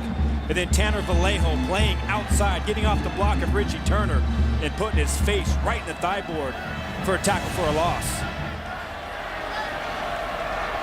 Now a 3rd down and 15. Nevada 4-5 on 3rd down. Hit as he throws, broken up, flag down. Gets to the intended receiver. And on the coverage, Dylan Sumner Gardner. Yeah, off of Fajardo's left side, you see number 53, Bo Martin, with a speed rush on the left tackle, Austin defense. Corbett. Number 29. Penalty enforcement, spot of the foul. 1st down. And Sumner Gardner with a pass interference.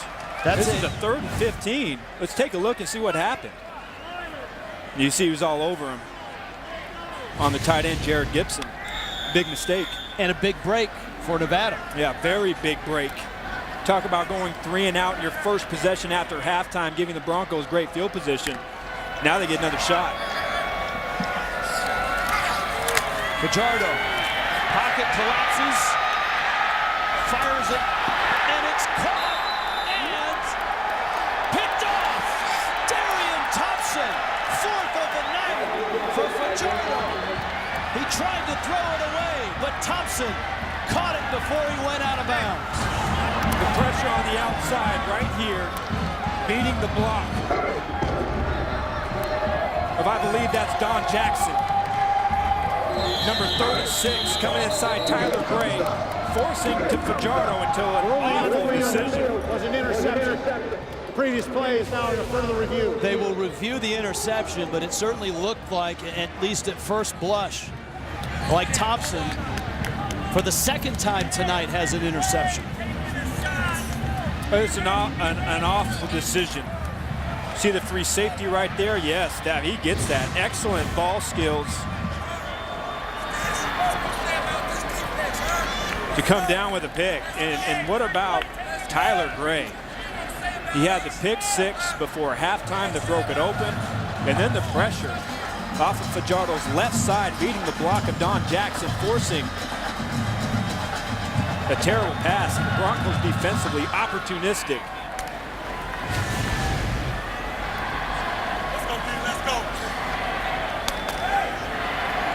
Fajardo in disbelief. 3 very costly interceptions in the first half, trying to throw it away. Darian Thompson's second pick of the night. It's under review, but all signs point towards the 4th interception of the night. After further review, the ruling on the field is confirmed, interception. Wow. And all the talk coming into this wasn't about Cody Fajardo and ball security. It was about Grant Hedrick and his interceptions. And he's been outstanding tonight. Yeah, well, yeah. In the first game of the season, he has 4 picks against Ole Miss, which we've seen is a great defense. Last week, 4 picks against Air Force. He has come in here and redeemed himself nicely. But now it's Fajardo trying to do too much, and it's costing his team. Hedrick over the middle, caught in traffic. Holding on is Holden Huff, the junior tight end. Seam pattern right up here, number 85 on the right side of your screen. Hedrick gets that ball over the linebacker, Matt Lyons, dropping in coverage, hits his tight end, and again, the Bronco offense moving the ball nicely down the field. There's an injured player in the end zone right now. Nigel Hakens, a fine defensive back for Nevada. The catch by Huff. Hakens, number 23, in that collision. Boise State, a 9-point lead and on the doorstep. College football on CBS Sports Network is being brought to you by Enterprise Rent-A-Car. Pick Enterprise, we'll pick you up. By Sonic's new boneless chicken wings. And by Icy Hot Smart Relief TENS Therapy. That, my friends, is the Taj Mahal of 10 pins, the National Bowling Stadium in Reno. It opened in '95. Over $47 million to build it. 80 lanes. That's incredible. Nigel Hakens, injured, is off and on the sideline. 30-21, Boise State on top and inside the 10. Hedrick, head down to the 2 and close. They'll bring up 2nd and goal. Boy, it's amazing, Rich, how fast a game can turn. Because you kind of got the feeling that Nevada was working on something special in the second quarter. And just like that, the Broncos a chance to get another touchdown. Ajayi, end zone, but not in.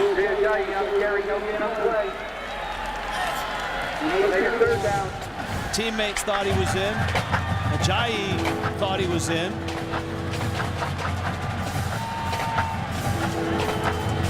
Raheem Yates made the stop. Scott Boone, defensive coordinator.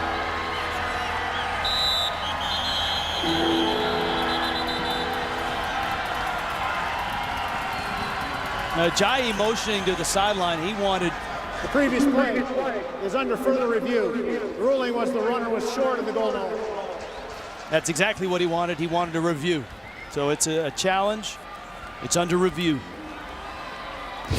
See a lot of bodies right here. You're going to see Ajayi take the ball, just bury his head in there and try and pump those legs. And I think there's too many bodies in there to see exactly where he went down and where the ball is.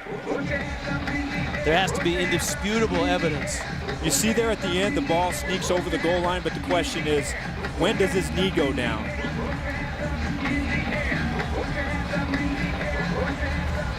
Well, you see the ball come across. Here's another look.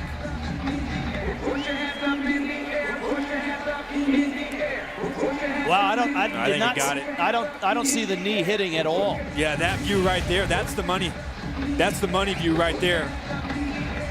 And I think he gets that ball in. Ryan Polian's not real happy right now. What lower body strength here. Yeah, you see this effort. There's a big mass of bodies right there, but you see him, he lunges in. The knee not down. You see as he extends that ball over the goal line. Got to say that's a touchdown. Excellent camera work to give us that angle. And for the replay official, it's sort of a forensic replay because you see the ball come across, and in the second replay, you don't see the knee come down at all. Well, let's hope he went to his criminal justice classes and he gets this right. Boy, what a tough turn of events. Ryan Polian right now stunned. Brian Harsin hoping this is a score. I mean, you don't really After officially. further review, the runner was never down prior to the ball crossing the goal line. Result of the play is a touchdown. CSI Reno says touchdown Boise State. Boy, nice work.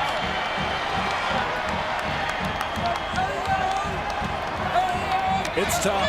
You're -4 in turnovers, and the other team turns that into 28 points. It's tough to win ball games at any level.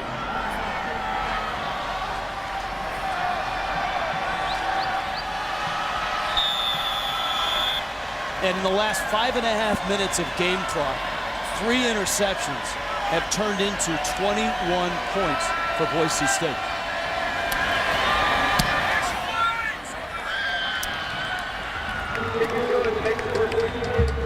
And for one of the most efficient quarterbacks in the Mountain West Conference, Cody Fajardo, it's been a nightmare.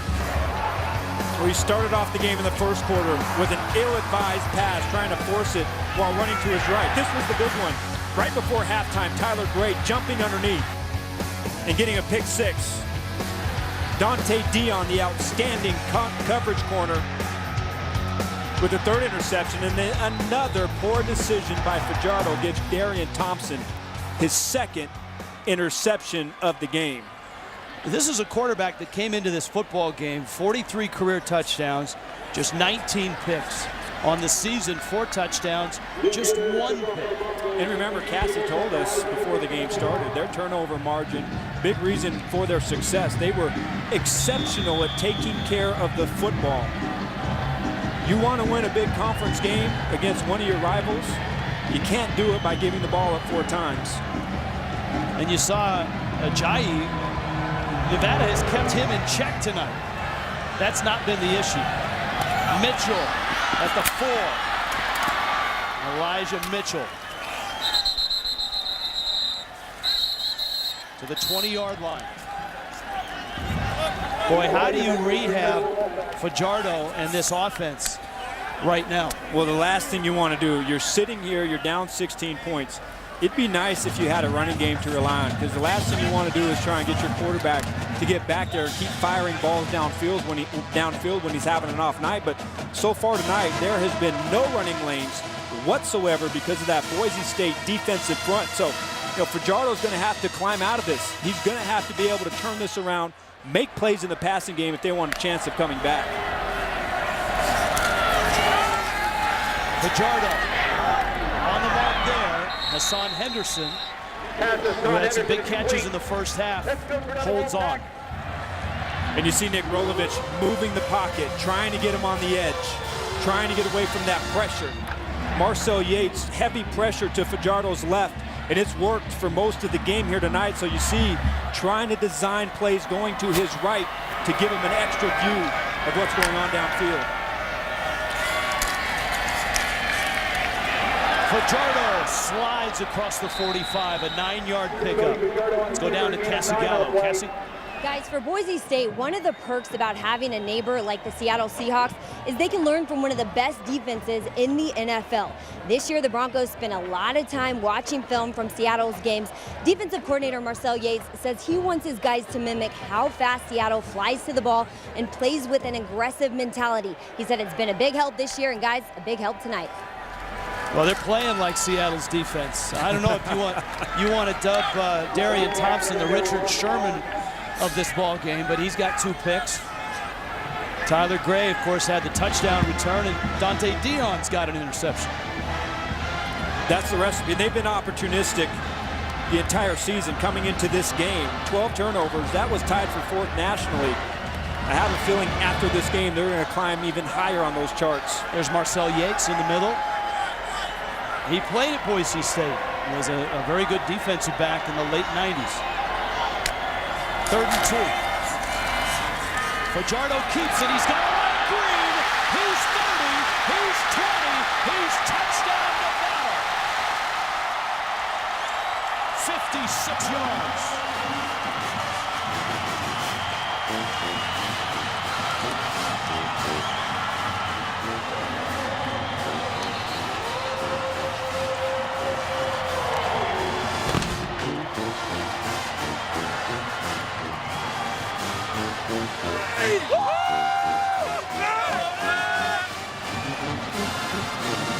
Well, I guess that's one way to rehab your quarterback, have him keep it. When you blitz, you expose your team to one-on-one tackles. Corey Bell had a shot. Fajardo makes him miss, and then he puts it in 5th gear for the touchdown. And it looks like Nevada, looking at the score, down 10, gonna go for 2.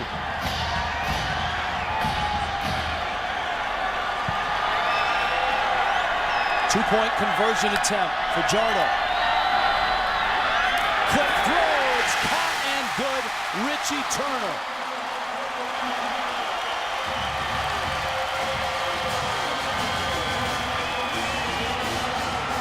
And the Wolfpack with a big step forward. 8 points. And now down by 8.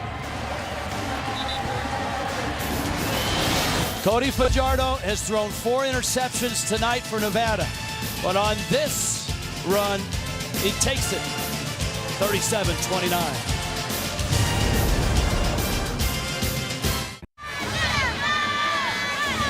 When you sell out, you've got to be able to make one-on-one tackles against great athletes. Marcel Yates selling out with the blitz. And you're going to watch Cody Fajardo keep this ball. Corey Bell comes into the screen right here. Number 38. You've got to be able to make that play. Fajardo puts a move on him. There's nobody on the 2nd and 3rd layer of the defense. And now it's just about straight line speed. Fajardo gets the Wolfpack back in it.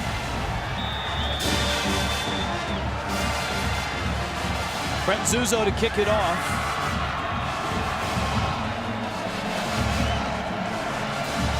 There's been over 660 yards of total offense combined in this game already. And that one sails to the end zone. Time now for the Do Game Day Right, and it's brought to you by the all-new LG G3. Let's go down to Cassie Gallo. Guys, if you look closely at the Wolfpack helmets, you'll see little axes on them. They're stickers coaches give out to players who make a big play or meet a goal during the week. The axes are actually part of the team's motto, keep chopping wood. When they went 4-8 last year, Coach Polian sat them down, told them, you have to fight through this. Eventually, you'll get where you want to be. Keep chopping wood. He says they bought into it. When times are tough, they hang together. We'll see if they look to it for the rest of this game, guys. Well, it's very appropriate on a night like this. Inside screen, Shane Williams-Rhodes to the 27. Matthew Lyons with the stop. And Kendall Johnson, the freshman out there, was an exceptional tackle in space to get the legs of Williams-Rhodes and bring him down. 4.5 minutes of escape for the third quarter. Little toss, Jeremy McNichols. McNichols across the 30 to the 34. A gain of 6. It'll bring up a third and short, third and 2.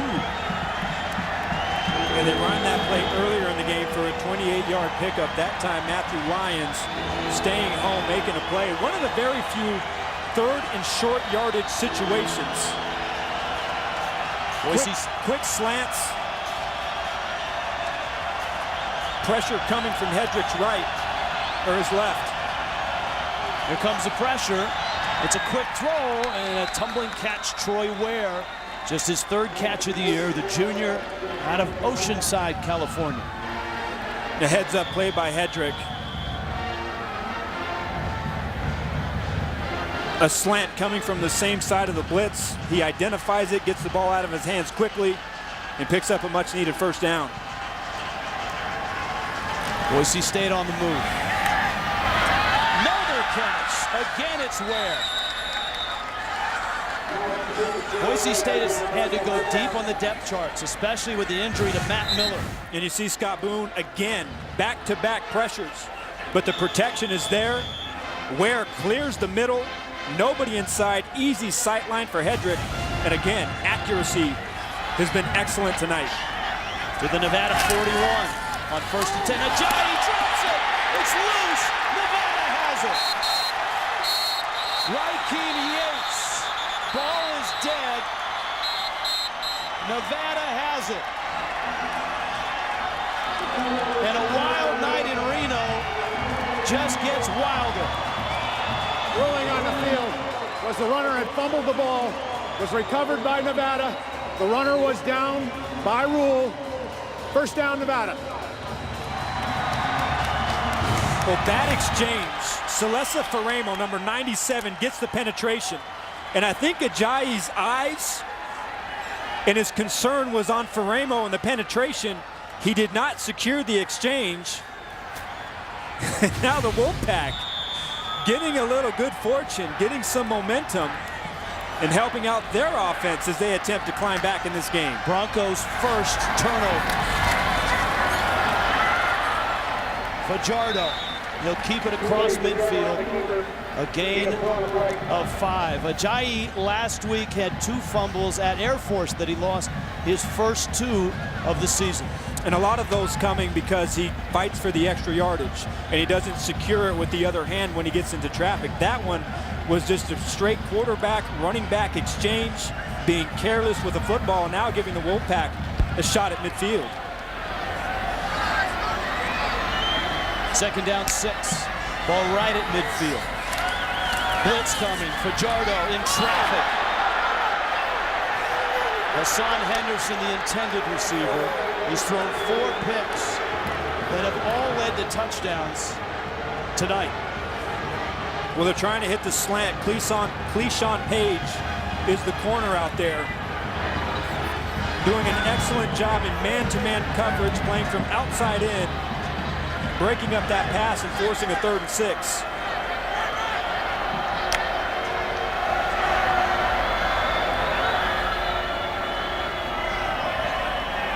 You see Fajardo see soft coverage. Right now, all 3 linebackers playing back, trying to change the play. Play clock down to 2. First charge timeout of the half. Nevada takes a timeout. 37-29, Boise State. 37-29, a wild night in the Mountain West. Tuesday, 10 Eastern. Sports conversation unlike any other after a terrific start last week. Elite women in sports provide a new voice, all the trending topics. We need to talk. Tuesday nights, 10 Eastern, only on CBS Sports Network. 24-hour home of CBS Sports' first nationally televised sports talk show consisting of an all-female contributors and an all-star cast. I mean, we're talking Leslie Visser, Amy Trask, Tracy Wolfson, Allie LaForce, Dana Jacobson, Andrea Kramer, Lisa Leslie, to name a few. Cody Fajardo on 3rd down. In and out of the hands of Hassan Henderson. And the ball was on the mark. Yeah, Henderson has to have that one. He's been great all night, making contested catches. The time is there. You see a skinny post inside, no coverage, hits him right there in the hands. Missed opportunity for the Wolfpack offense.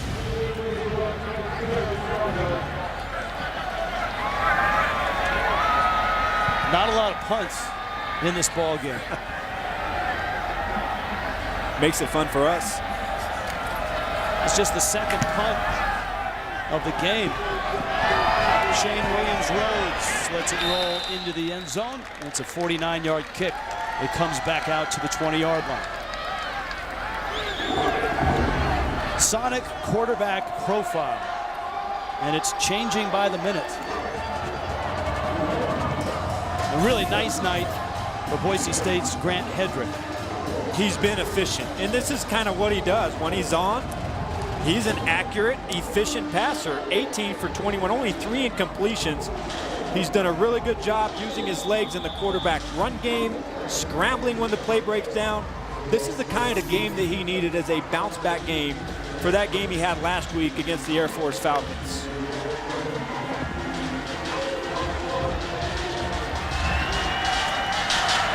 Broncos at their own 20. If you've just joined us, boy, you missed a lot, but there's still plenty of clock. Hedrick, deep ball, sideline, and incomplete. Very good coverage by Charles Garrett. Yeah, 3 tight ends. They try and max protect it to get one-on-one coverage, but Charles Garrett double move. There's contact right there, but the ball's not there in the air. Pins his receiver right there to the sideline, nowhere to throw it. That's how you draw it up right there for a cornerback. 2nd and 10.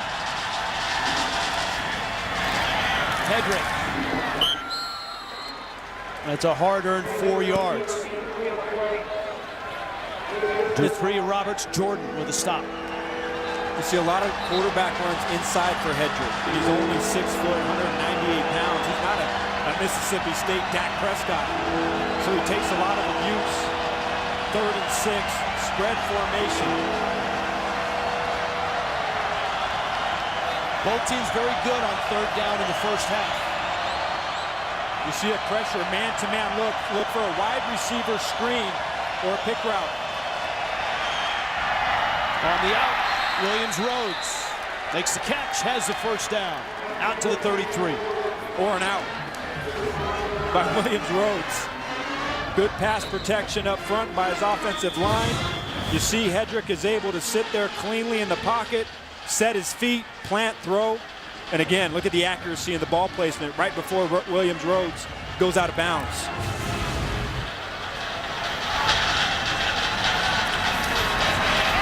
Hedrick swallowed up Brock Hecking.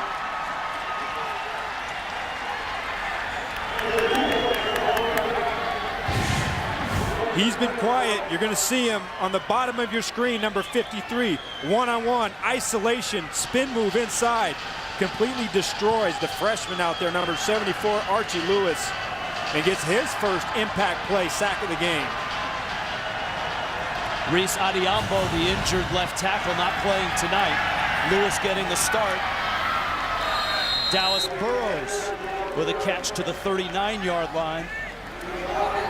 And it's going to bring up another 3rd down. Yeah, positive 2nd down play right there after the sack. Getting your offense in a chance in the 3rd and manageable 3rd and 4. You mentioned it, a down and distance that they've done a really good job of so far tonight in this game.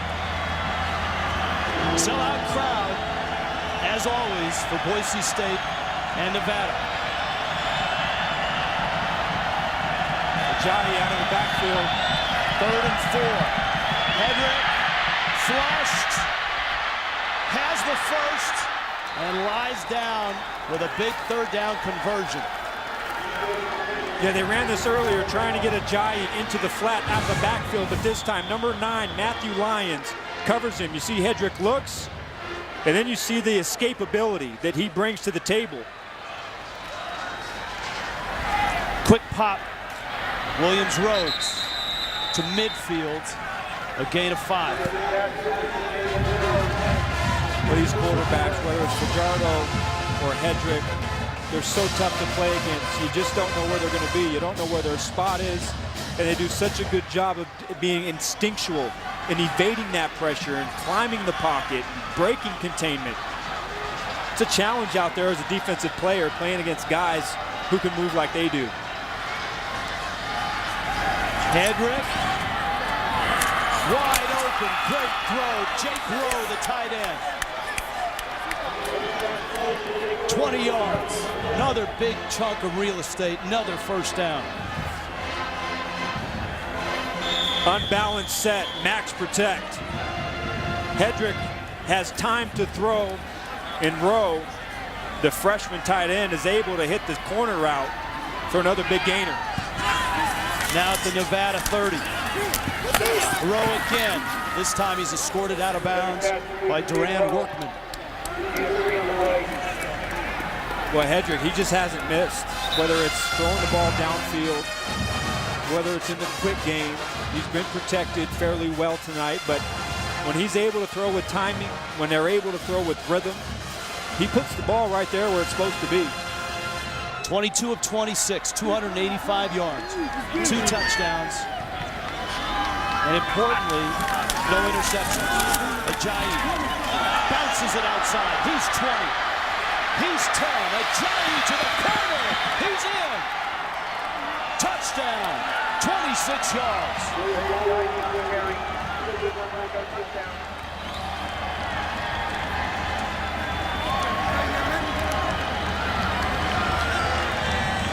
Boy, what a run. This is brilliant.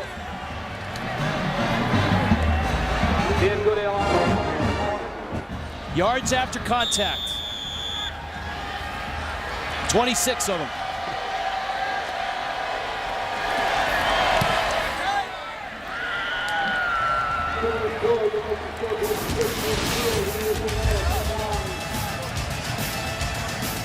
Jay Ajayi on his feet and to the end zone.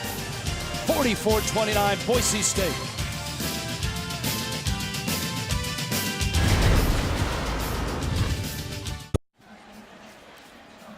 (44-29) Jay Ajayi with a touchdown. It's a great piece of running. This ball is supposed to go here. You're going to see a block here, but I want you to pay attention to the vision to see this cutback as he starts to the right. He can stay play side, but look at this vision. He sees the seal block from his guard and his tackle. He puts a buck job on Celeste Faremo, the 275-pound nose tackle, and then hits the edge, and it's showtime.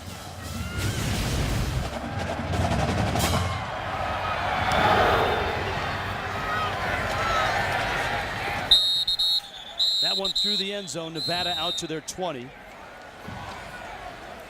Adam Archuleta getting ready to tweet next weekend. Next Saturday, Super Social Saturday on CBS Sports. Follow CBS Sports on Twitter, Facebook, and Instagram to learn how you can participate. Get ready for my one tweet a year that I do. Not really big on Twitter. I can't figure it out. Well, let me know when you're going to tweet, so we'll build it up. Makes me nervous. 44-29, Boise State on top. 10 plays, 80 yards, and some big third down conversions in that drive.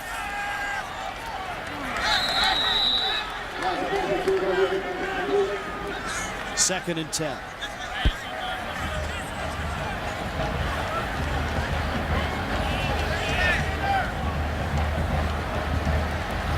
Well, you saw Nevada came out after halftime, Rich, and you asked me, what do you do to kind of settle down Cody Fajardo? And the answer was the quarterback run game. That's what he does well. That's what gives him confidence. But now you let Boise State go down the field. You're going to have to make some plays in the passing game. Fajardo, pump fake, goes down the field, and it's through the arms, and a flag down right in midfield.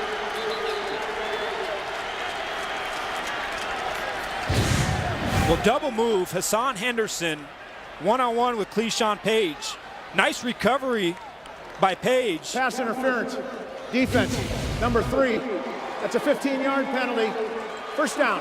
And you see, because he doesn't turn around and play the ball, he makes contact right as the ball gets there, and that's where they get the pass interference. He doesn't play the ball, you see contact, interferes with the pass. He was in great position, but you just got to have that confidence to be able to turn your head, turn into the offensive player, play the ball. You might come down with an interception. First and 10, off the interference. Don Jackson. Boise State has played the run quite well for everybody that's not named Fajardo. And they have been all season. Tough running. And it was key for them to come in here and try and make Nevada one-dimensional and make them throw the ball in the air, because in this pistol offense, it's always centered around the running game, whether it's the running backs or it is Fajardo keeping the ball in the quarterback run. That opens up everything, including the play-action game, and they haven't been able to get that going, especially here in the second half. Jackson straight ahead, and a gain of 2. This is going to bring a third down and a long 7, call it 8. And you wonder right now if the air has kind of gone out of Nevada's sails, because they came out after halftime, they got the big fumble, they were able to go downfield and score, and then Boise State answers with great quarterback play, big explosive run by Jay Ajayi. And right now, not a lot of energy in this offensive drive. Third down, 8. Boise State shows blitz. Fajardo, incomplete. And the Broncos hold. Nevada has to give it back to Boise State. Bo Martin with the pressure. They've shown this look throughout the game. They come up, they show blitz, they get Nevada to check, and then they drop off 8 in coverage. Bo Martin, the pressure on Fajardo, no passing lanes downfield. And the Bronco defense comes up tough and giving their offense back the ball after a quick offensive series. They give it back to a hot offense.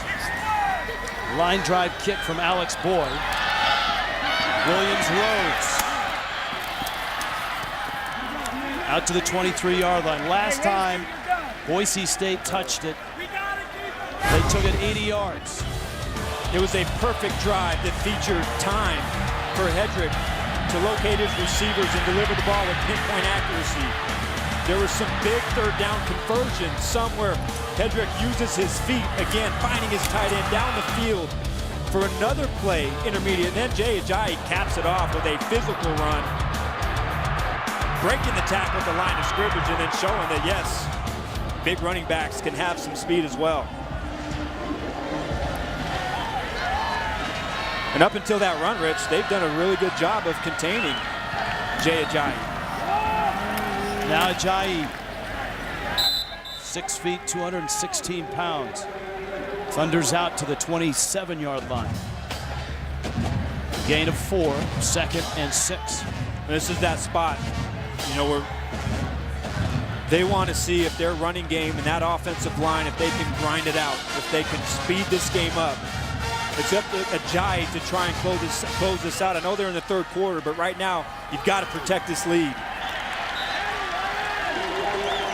Good play by Matthew Lyons. There are no seniors on this offensive line, and it is banged up. We talked about Archie Lewis getting the start at left tackle. I think people don't realize how young this Boise State team is. It's the 20th youngest team in the country. And they've had to rebuild this year on both offensive and defensive lines. And that's going to take an adjustment, but you've seen when this offense is on, they don't seem to have a problem moving down the ball down the field regardless of who they play. Third down 5. Hedrick, short, caught. Spurbeck has the first down. Well, the third down conversions were key on the 80-yard drive, and another one here keeps this drive going. There's been very little pressure from this 4-man rush of the Nevada Wolfpack. Grant Hedrick takes his time in the pocket, and he finds Spurbeck, and he gets the chance to run all the way across the field on a shallow crosser.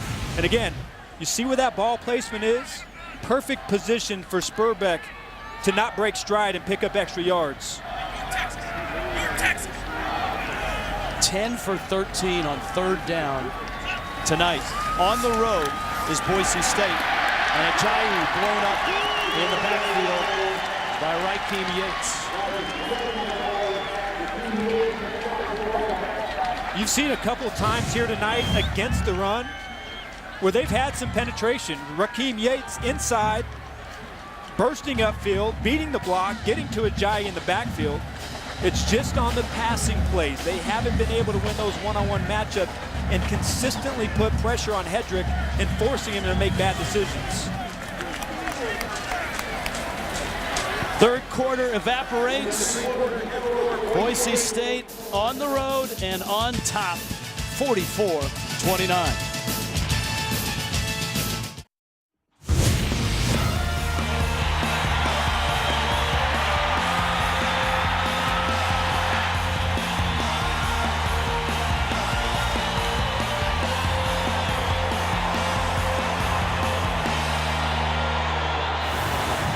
In the Mountain West tonight, Boise State has used 4 interceptions to build a 44-29 lead on the road against Nevada. This is a rivalry game, but it's been lopsided. Boise State has won 13 of the last 14.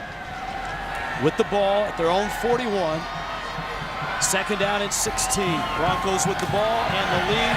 Hedrick caught from behind and run down. Good hustle by Ian Seau, the nephew of the late Junior Seau. Just a hustle play. From the backside, chasing him down. 3rd and long now. Not the best down and distance, but we've watched both of these teams here tonight be very effective on both 3rd and long and 3rd and short. You see stacked receivers at the bottom look for a switch. Blitz coming, it's deflected and picked off! It's Seau! It's a touchdown!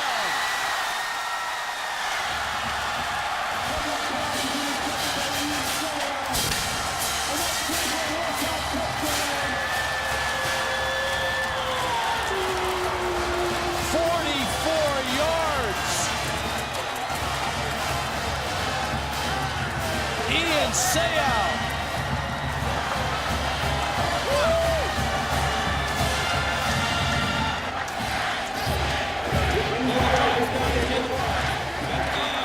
What a wild night in Reno tonight.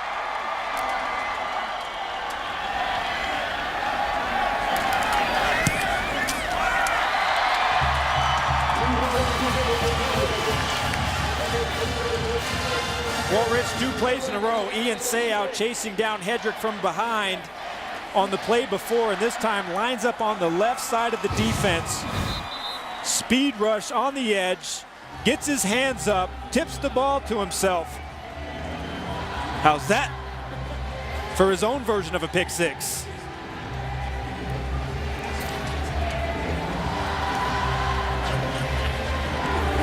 All night long, Grant Hedrick has been almost perfect. And that's one of those, look, yeah, can he get the ball higher? Yes. That was an exceptional play by Ian Seau coming around the corner, having the awareness to put his hands up, tip the ball to himself. I'm not sure there's much you can do to blame Hedrick for that. Just a great play by a defensive player. Well, he better catch his breath. He's got to go right back out there. 33 yards. And Boise State will get the football back. Rich Waltz, Adam Archuleta, Cassie Gallo, our entire CBS Sports Network crew here in Reno. Biggest little city in the world. And a back and forth game that has been filled with big plays, especially by both defenses. And remember, when we talked to Mike Sanford, the offensive coordinator, first thing he talked about was the tireless pursuit and the play of Nevada's defensive line. Burrows a yard deep. Out to the 21. Let's go down to the sideline. Cassie Gallo. Well, guys, a blank whiteboard like this is a rare sight down here. Normally they're covered with adjustments or plays that coaches draw up while players are resting on the bench. Well, defensive coordinator Scott Boone never uses one. He said for him on the sidelines, it's about getting his guys to play hard rather than X's and O's. He's been over here telling his guys, relax, they're not giving us anything we haven't seen in practice, and obviously that last turnover and injecting more life into the Wolfpack, guys. Thank you, Cassie. And a smart hire in bringing Boone here. Here's a guy that at William & Mary at the FCS level was a coordinator of one of the top defenses in the country. He's a bright guy, and last year they had a lot of problems defensively. Gave up a ton of yards, couldn't stop the run. Scott Boone comes in here, and a lot of it too is his philosophy and matching it with Brian Polian's and changing the culture. And you kind of use that, and it's kind of been a cliche, that word culture, but they want their guys to play hard. They want them to have fun. They want them to play with passion. They want them to be loose. And the tempo on this defense is set by their defensive line. Bill Tierlink is the defensive line coach. His father, outstanding NFL defensive line coach. So, and his philosophy, you know, coaching the Indianapolis Colts with Freeney and Mathis, and their whole entire goal is rush the passer first, play the run second. They want to be able to put heat on opposing quarterbacks. Well, Boise State still has the lead. Nevada has some momentum. And we still have 14 minutes left of football, at least.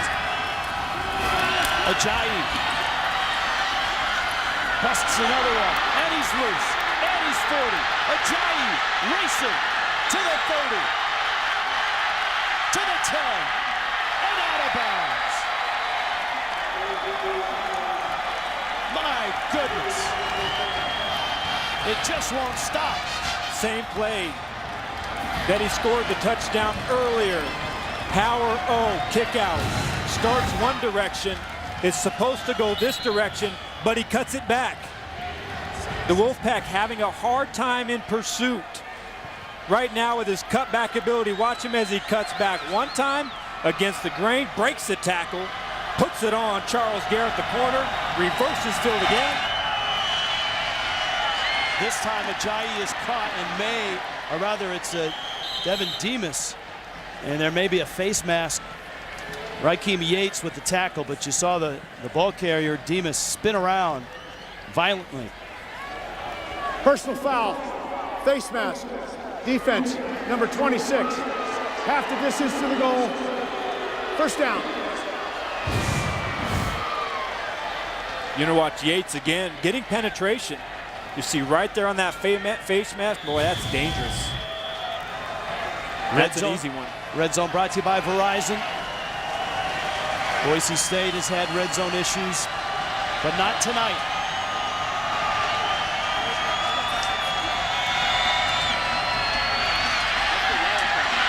Keeping it and scoring is Ajayi. Direct snap, fake the handoff. And Boise State answers.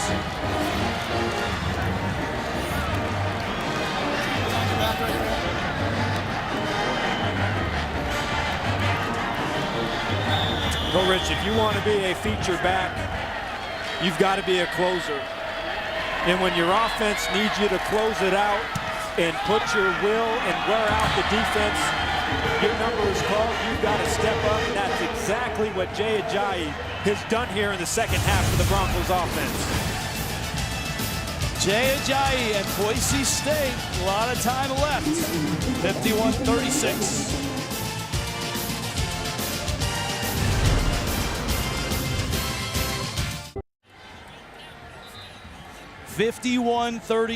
Jay Ajayi has taken over here in the second half. Chick-fil-A fan cam. Some sights and sounds from tonight's sellout crowd, Mackey Stadium. Here in Reno, plenty of Boise State fans. This has always traditionally been a great road trip for fans from Boise to come down to Reno for the weekend.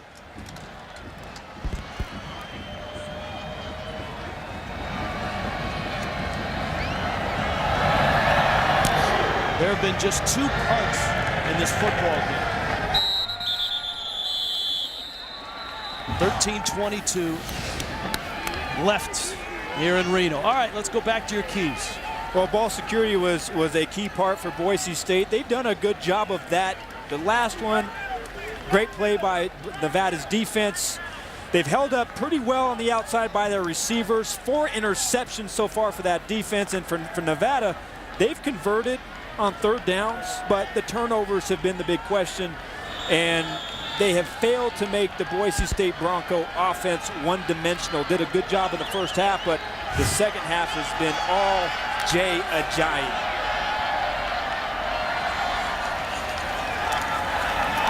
Fajardo, sideline pattern, caught there by Hassan Henderson.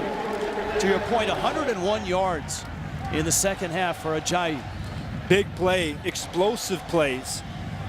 And they've come at a time where just when you think Nevada has had some momentum, that maybe they're starting to get some new life, he has been the dagger right now for the Broncos on offense.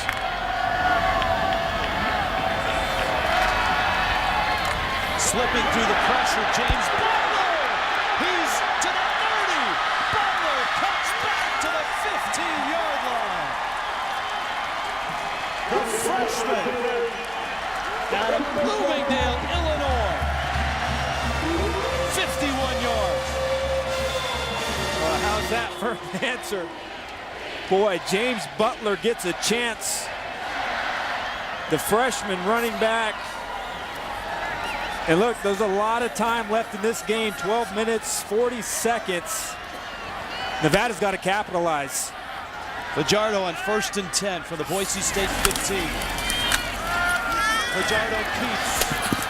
Pushed out of bounds. He'll pick up 3. See Don Jackson, this is just right up the gut. He does a nice job, nice cutback, reading his blocks inside. You see that? And James Butler just making it happen.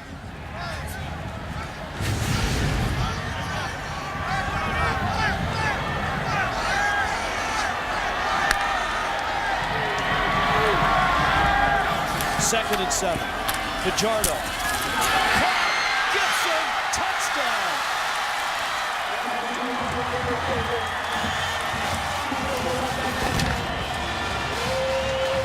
Nevada answers. How's that for an answer? This is nuts. Now it's my turn. The tempo that both offenses play with, has it worn the defenses down that much? It can. It can. Both of these offenses can put tremendous pressure. Gibson matched up with the linebacker, Tyler Gray, who had that big pick 6 earlier in the game. Misses the tackle. And again, Nevada, don't count him out yet. Brian Polian's team has come to play. Don't count anything out yet.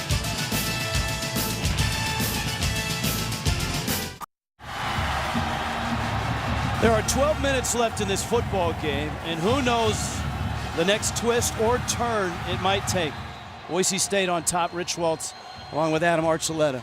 This is a wild one, and it looks like the defenses are a little fatigued right now. It does. Just when you thought maybe Boise State was going to run away with this game, you had 4 picks from Cody Fajardo. Ian Seau responds with a pick 6 of his own. Jay Ajayi is exploding in the second half, and then again, the Nevada Wolfpack going downfield and answering. The fact that this is still an 8-point ball game with about 12 minutes to go in this game is fascinating to me. The outset of the telecast, we told you that this is a rivalry for a lot of reasons. Games between these two schools are usually for very high stakes, and a lot of them have wild, wild finishes. And this one is living up to the history. Dallas Burrows to the 23. Let's see if Boise State has an answer. And lately their answer's been Jay Ajayi.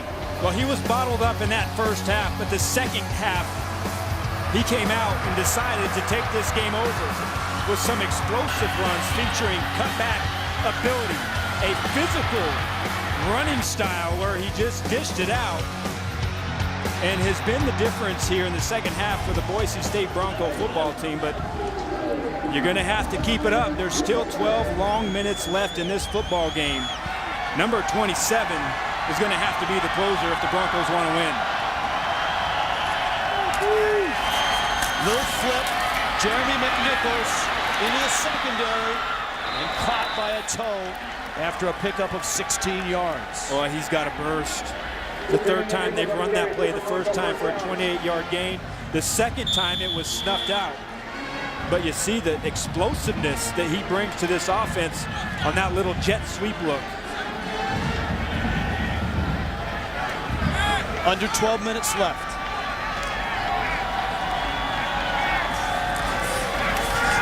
Hedrick out of the pocket, lost the ball, and Nevada has it. Unbelievable. Jonathan McNeil.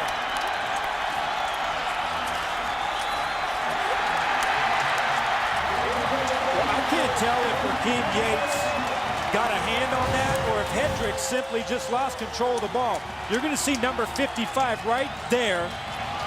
And I can't tell if he got that left hand on there, but Hedrick trying to make something happen, gets caught up in traffic. Another swing of this ball game. You see he kind of runs into one of his offensive linemen. I think he just dropped it. Nevada down 8. Fajardo's in trouble. Flushed to the sideline and out of bounds.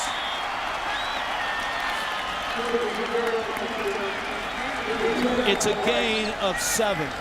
Turnovers tonight. Both coaches unhappy.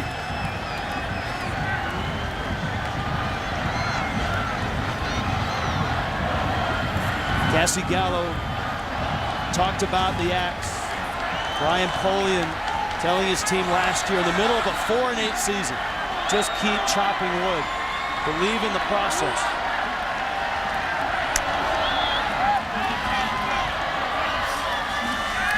A second down for Fajardo.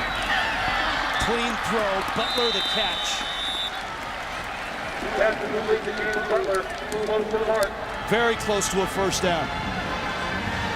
One of the big improvements that Brian Polian thought that he had in this team this year as opposed to last year was their physical and mental toughness and their ability in the second half in ball games to be able to finish games and never count themselves out.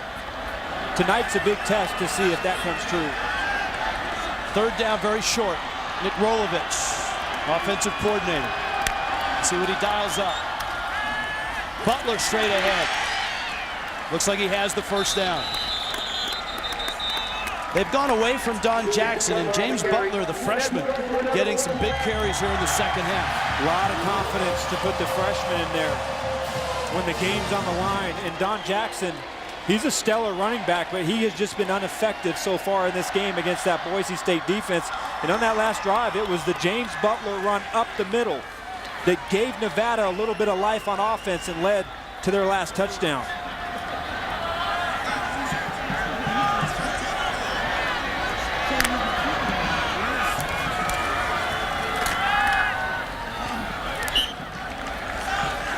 This has been a wild, crazy day in college football. Coming to a close on the West Coast. Utah has gone out in front of UCLA with seconds left in that game. Arizona State stunned USC. And after Oregon went down, I put UCLA as my team to win the Pac-12, and then look what happens. Utah, it seems every single season, stuns somebody in the Pac-12. Here in the Mountain West, Boise State and Nevada have been slugging it out all night. Second down. Henderson the catch. That's a first down. How about Hassan Henderson in the night that he's had tonight, coming back from that scary-looking neck injury earlier in the game. Fajardo, timing, sets his foot, hits Henderson just as he comes out of his break, and Cleishon Page cannot close the distance.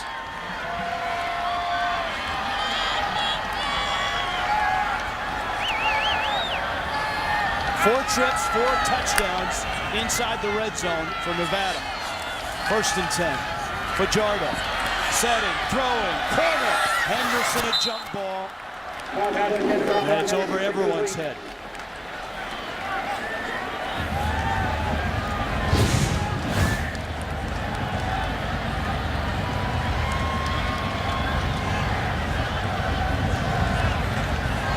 He's tall, but not that tall. I think it's pretty obvious to everybody that that ball needs to come down a little bit. But, boy, I love the way that Henderson has come out tonight and competed and shows that he can be a go-to wide receiver for Fajardo in this offense. Fajardo steps up, throws, end zone, incomplete. Jared Gibson is tight end, the intended receiver.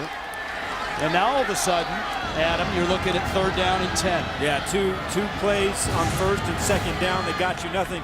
This was a scary pass. I thought when he threw this that something bad was going to happen. Good coverage by Page. Nowhere to throw the ball, and I think Fajardo gets away with one. That's one that you see that ball intercepted very often when quarterbacks make that choice. 3rd and 10 in the red zone from the Boise State 16. Right now the slot's open. Fajardo dropped, lost the ball, but I think he got it back.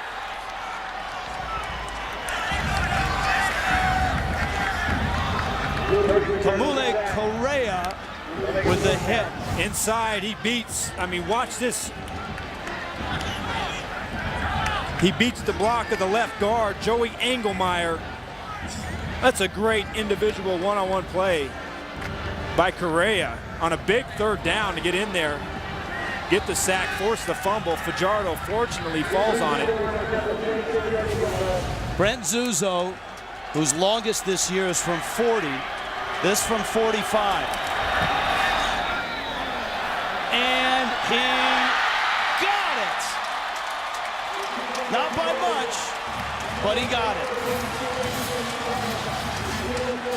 And so it goes down to a 5-point game with 8 minutes left. 8 minutes left in a wild football game in the Mountain West. Boise State on top of Nevada in Reno. Rich Waltz, Adam Archuleta, Cassie Gallo. Now this has been a crazy weekend of college football. The 2 teams who have maybe the biggest wins this weekend, opponents for these 2 teams, and they were tight games. Ole Miss, of course, took down Alabama today. Boise State, a 1-point game into the 4th against Ole Miss in Georgia. And of course, you've got Nevada, who went down to Tucson and lost by a touchdown to an Arizona team that's now 5-0. They took down Oregon this week. That's how good these 2 teams are. And of course, they're playing certainly in a rivalry game on a big night for Brian Harsin and Brian Polian. And it's Mackey Stadium. Let's go RVing. You want some road trip facts? Here we go. We're in Reno. This is the 300th game in stadium history.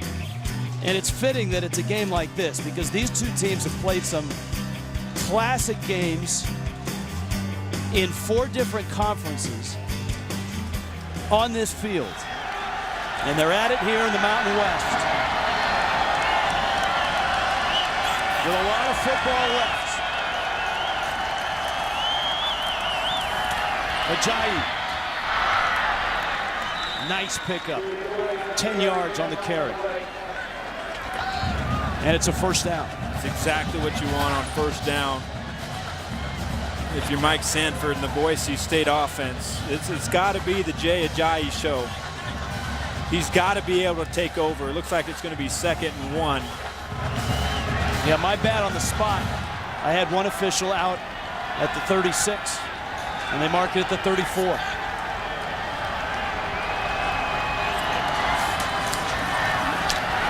Ajayi stumbles, and he's short of the 35. So so it's third down. The penetration again. It's been the good thing that this defensive line has been able to do, penetration in the run game. Now a crucial third and short. Ajayi out of the backfield has been big. And watch for Grant Hedrick on the quarterback keep. I'd give it to big number 27.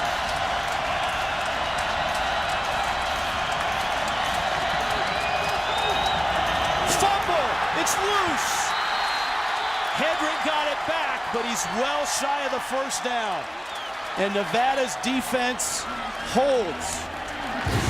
Boy, that's incredible. Quarterback center exchange. It looked like the snap was there, and it looked like Hedrick just mishandled it. You see a great view of it right there. The ball is right there. Hedrick pulls out too early. Very fortunate to be able to jump on that ball, but look, you got a first down, 9-yard pickup, second and short, third and short. Now you're punting to a team that has a lot of momentum. Richie Turner with the fair catch at the 28-yard line. 51-46.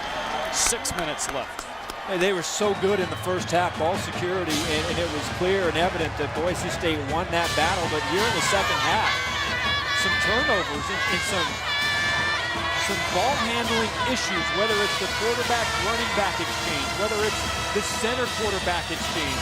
You saw Hedrick lose a fumble earlier by running into his offensive lineman, and then the pick six, the tip pass by Ian Sayal on the Wolfpack defense. So a lot of strange ball handling issues creeping up here in the second half for the Boise State offense. And you saw the 4 turnovers on Fajardo's line. Those all led to touchdowns for Boise State. Fajardo, the big man, Hassan Henderson.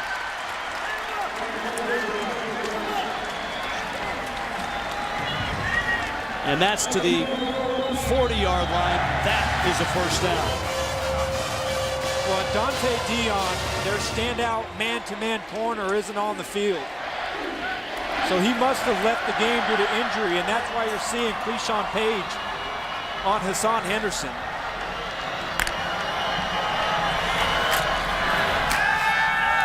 Quick screen, Turner to the 48, gain of 8. Second and 2.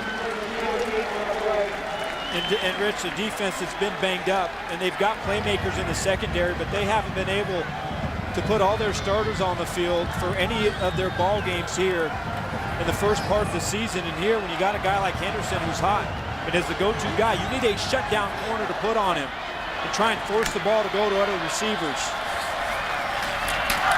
Big hit. Tanner Vallejo lays it on Don Jackson. A lot of mileage out of this blitz by Marcel Yates. A lot of positive things. Vallejo coming off the edge unblocked, putting a lick on Don Jackson. You're going to watch him come off of the left side of your screen, number 20. Flash inside and just stick Jackson right in the side of the ribs.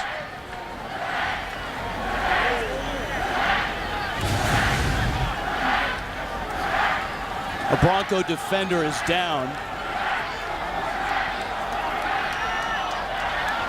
Next Friday, college football, CBS Sports Network, Fresno State at UNLV. We will be there. We will. That's at 10 Eastern, followed by Inside College Football. And on Saturday, quadruple header. Look at this, Rice and Army, VMI Navy. Geico presents Houston at Memphis. And then back into the Mountain West, Colorado State is right here in Reno. That's a very good Colorado State team who's taken down 2 big-time opponents, Colorado and BC, both going down at the hands of Jim McElwain and the Rams. Yeah, Jim McElwain has built a squad for himself there. And don't forget the bowl win that they had last year against Washington State. You like offense, Rich? You an offensive guy? Well, I know you're a defensive guy. I don't mind calling this, though. This is exciting. Well, all those yards, and right now Nevada just needs 3 because it's third down and 3 from their own 47. Fajardo, quick throw, gets in the 40. The drive is alive. Nevada down 5 with the ball. Boy, I love the play call. You motion in Richie Turner.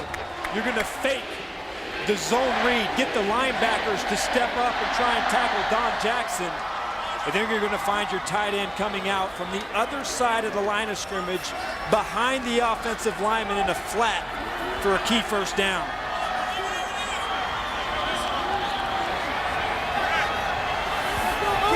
At the 40. Fajardo. Turner. Had it, lost it. 2nd and 10. Well, here's the last play. They're going to fake the zone read right here. And then Gibson, the tight end, is going to come out from behind the line of scrimmage. Everybody comes up. They think Fajardo is going to keep the ball.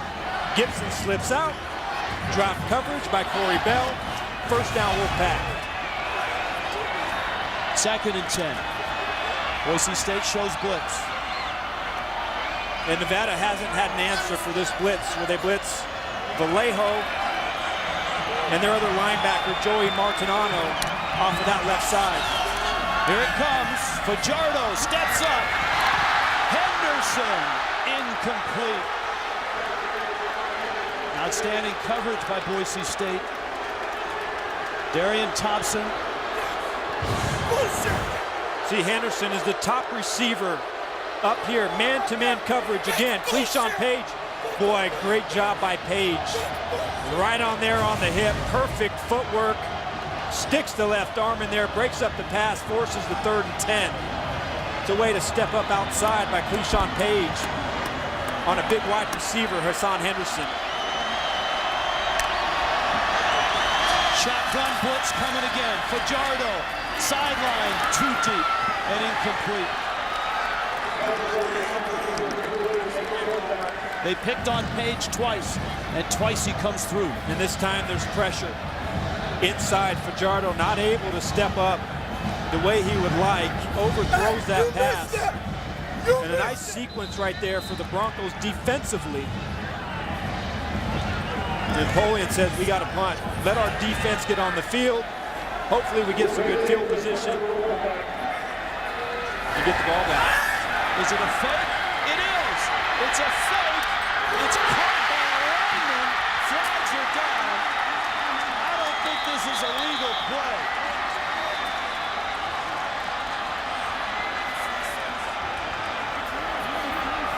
Wow. All kinds of things went wrong here.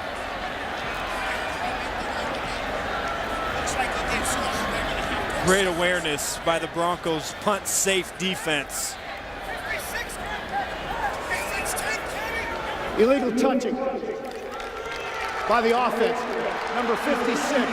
It's an ineligible number. That's a 5-yard penalty. We'll replay 4th down. Well, at the very least, Nevada can now punt it. They get a little bit of breathing room, but excellent awareness. I believe, I couldn't quite get a number on it, but I believe it was number 8, the defensive end, Kamale Correa, who came up there and rushed the punter. Alex Boy is the punter.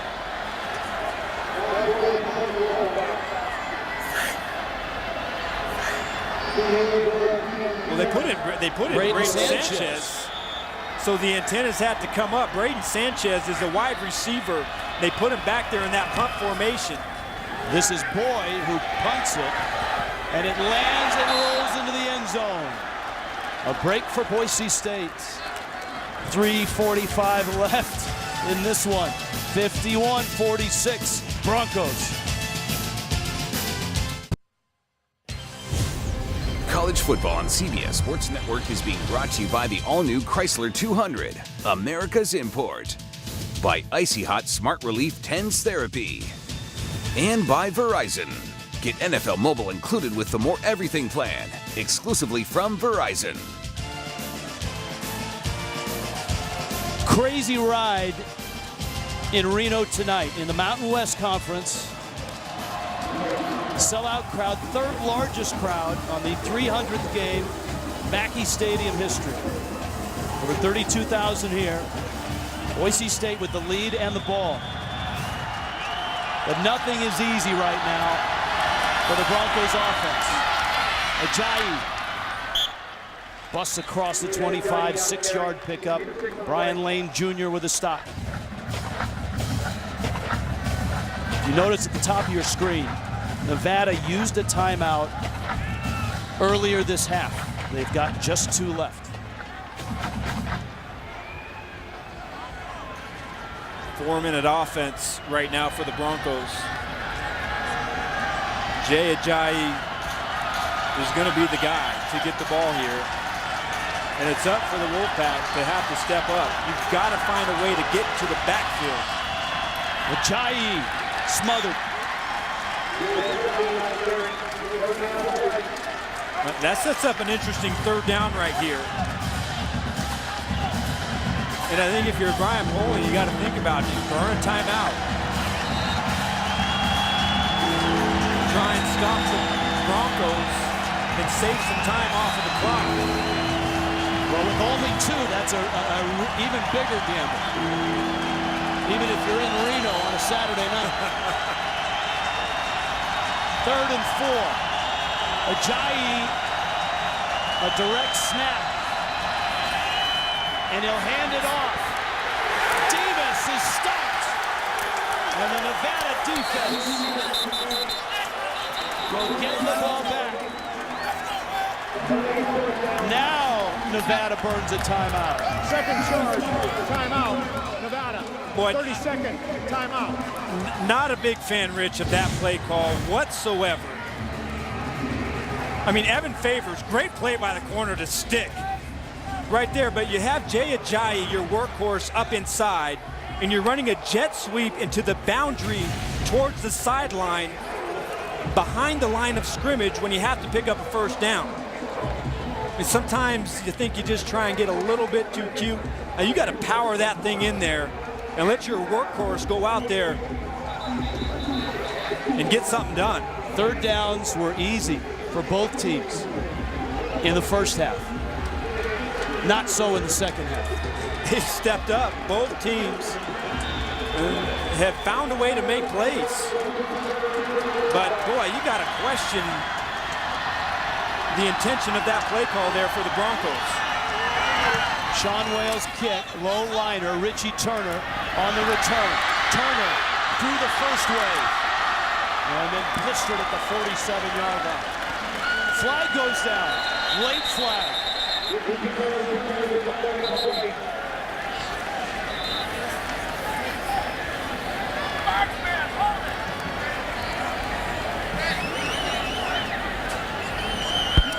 Officials confer.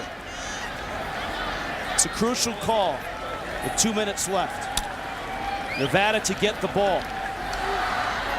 If it's against Boise State, the penalty will move it into Boise State territory. Personal foul, face mask, kicking team, 15-yard penalty, the end of the run, 1st down. And that's exactly what's happened. Well, the defense stepped up and did their part. Gave their offense the ball, which was supposed to be around the 50-yard line. Now, because of the penalty, Cody Fajardo, the 4-year starter, gets a chance to manufacture a game-winning drive. There's the face mask. It was late. Fajardo, 1st and 10. Can the Bronco defense stiffen? Fajardo over the top. Gibson. Boy, is he popped right at the 35-yard line. Clock runs. Nevada has just 1 timeout. They are down 5. You've got great field position. You've got to save the timeout. You've got a chance to move the ball. Fajardo is caught and sacked from behind. Bo Martin, the senior. And Nevada takes its final timeout. Boy, we've 3rd seen. and final, charge timeout, Nevada, 30-second timeout. Both teams, both defense have players to step up and have great individual efforts in making big plays. And that was a huge sack for Bo Martin to force a 3rd and 8 which is a very difficult down and distance. In this rivalry, Boise State has won 13 of the last 14. That one win for Nevada, 2010, November. Boise State missed a pair of field goals. Kyle Brotzman from 26 and 29, and then Anthony Martinez from 34. And the BCS dreams of Boise State were crushed, 34-31. Here tonight, on the left, you've got Brian Polian in his second year. On the right, Brian Hartson in his first year. They match up. This has been an effort. Nevada with the ball, down 5, without a timeout, 3rd and 8. Fajardo, deep, middle, deflected, incomplete.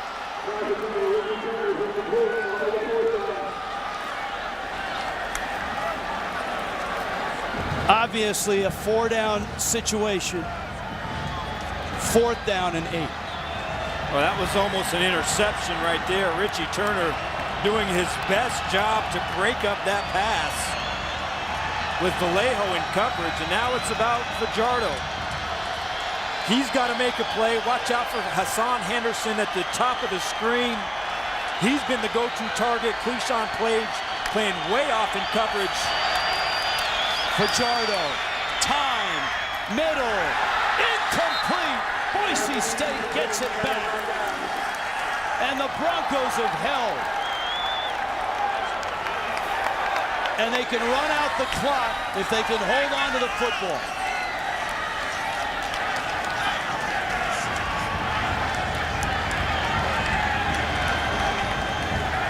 And the 3rd largest crowd in Mackey Stadium history is starting to go home.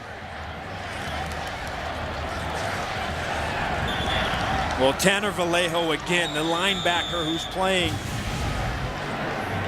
that nickel spot. 2 plays in a row in coverage down the field, being a factor in being able to break up those passes. And when they had to do it, this Bronco defense, they've had their struggles here throughout a lot of parts of this ball game, but step up. Great individual efforts by Bo Martin and Tanner Vallejo to get the ball back to the offense in victory formation. Hedrick takes a knee.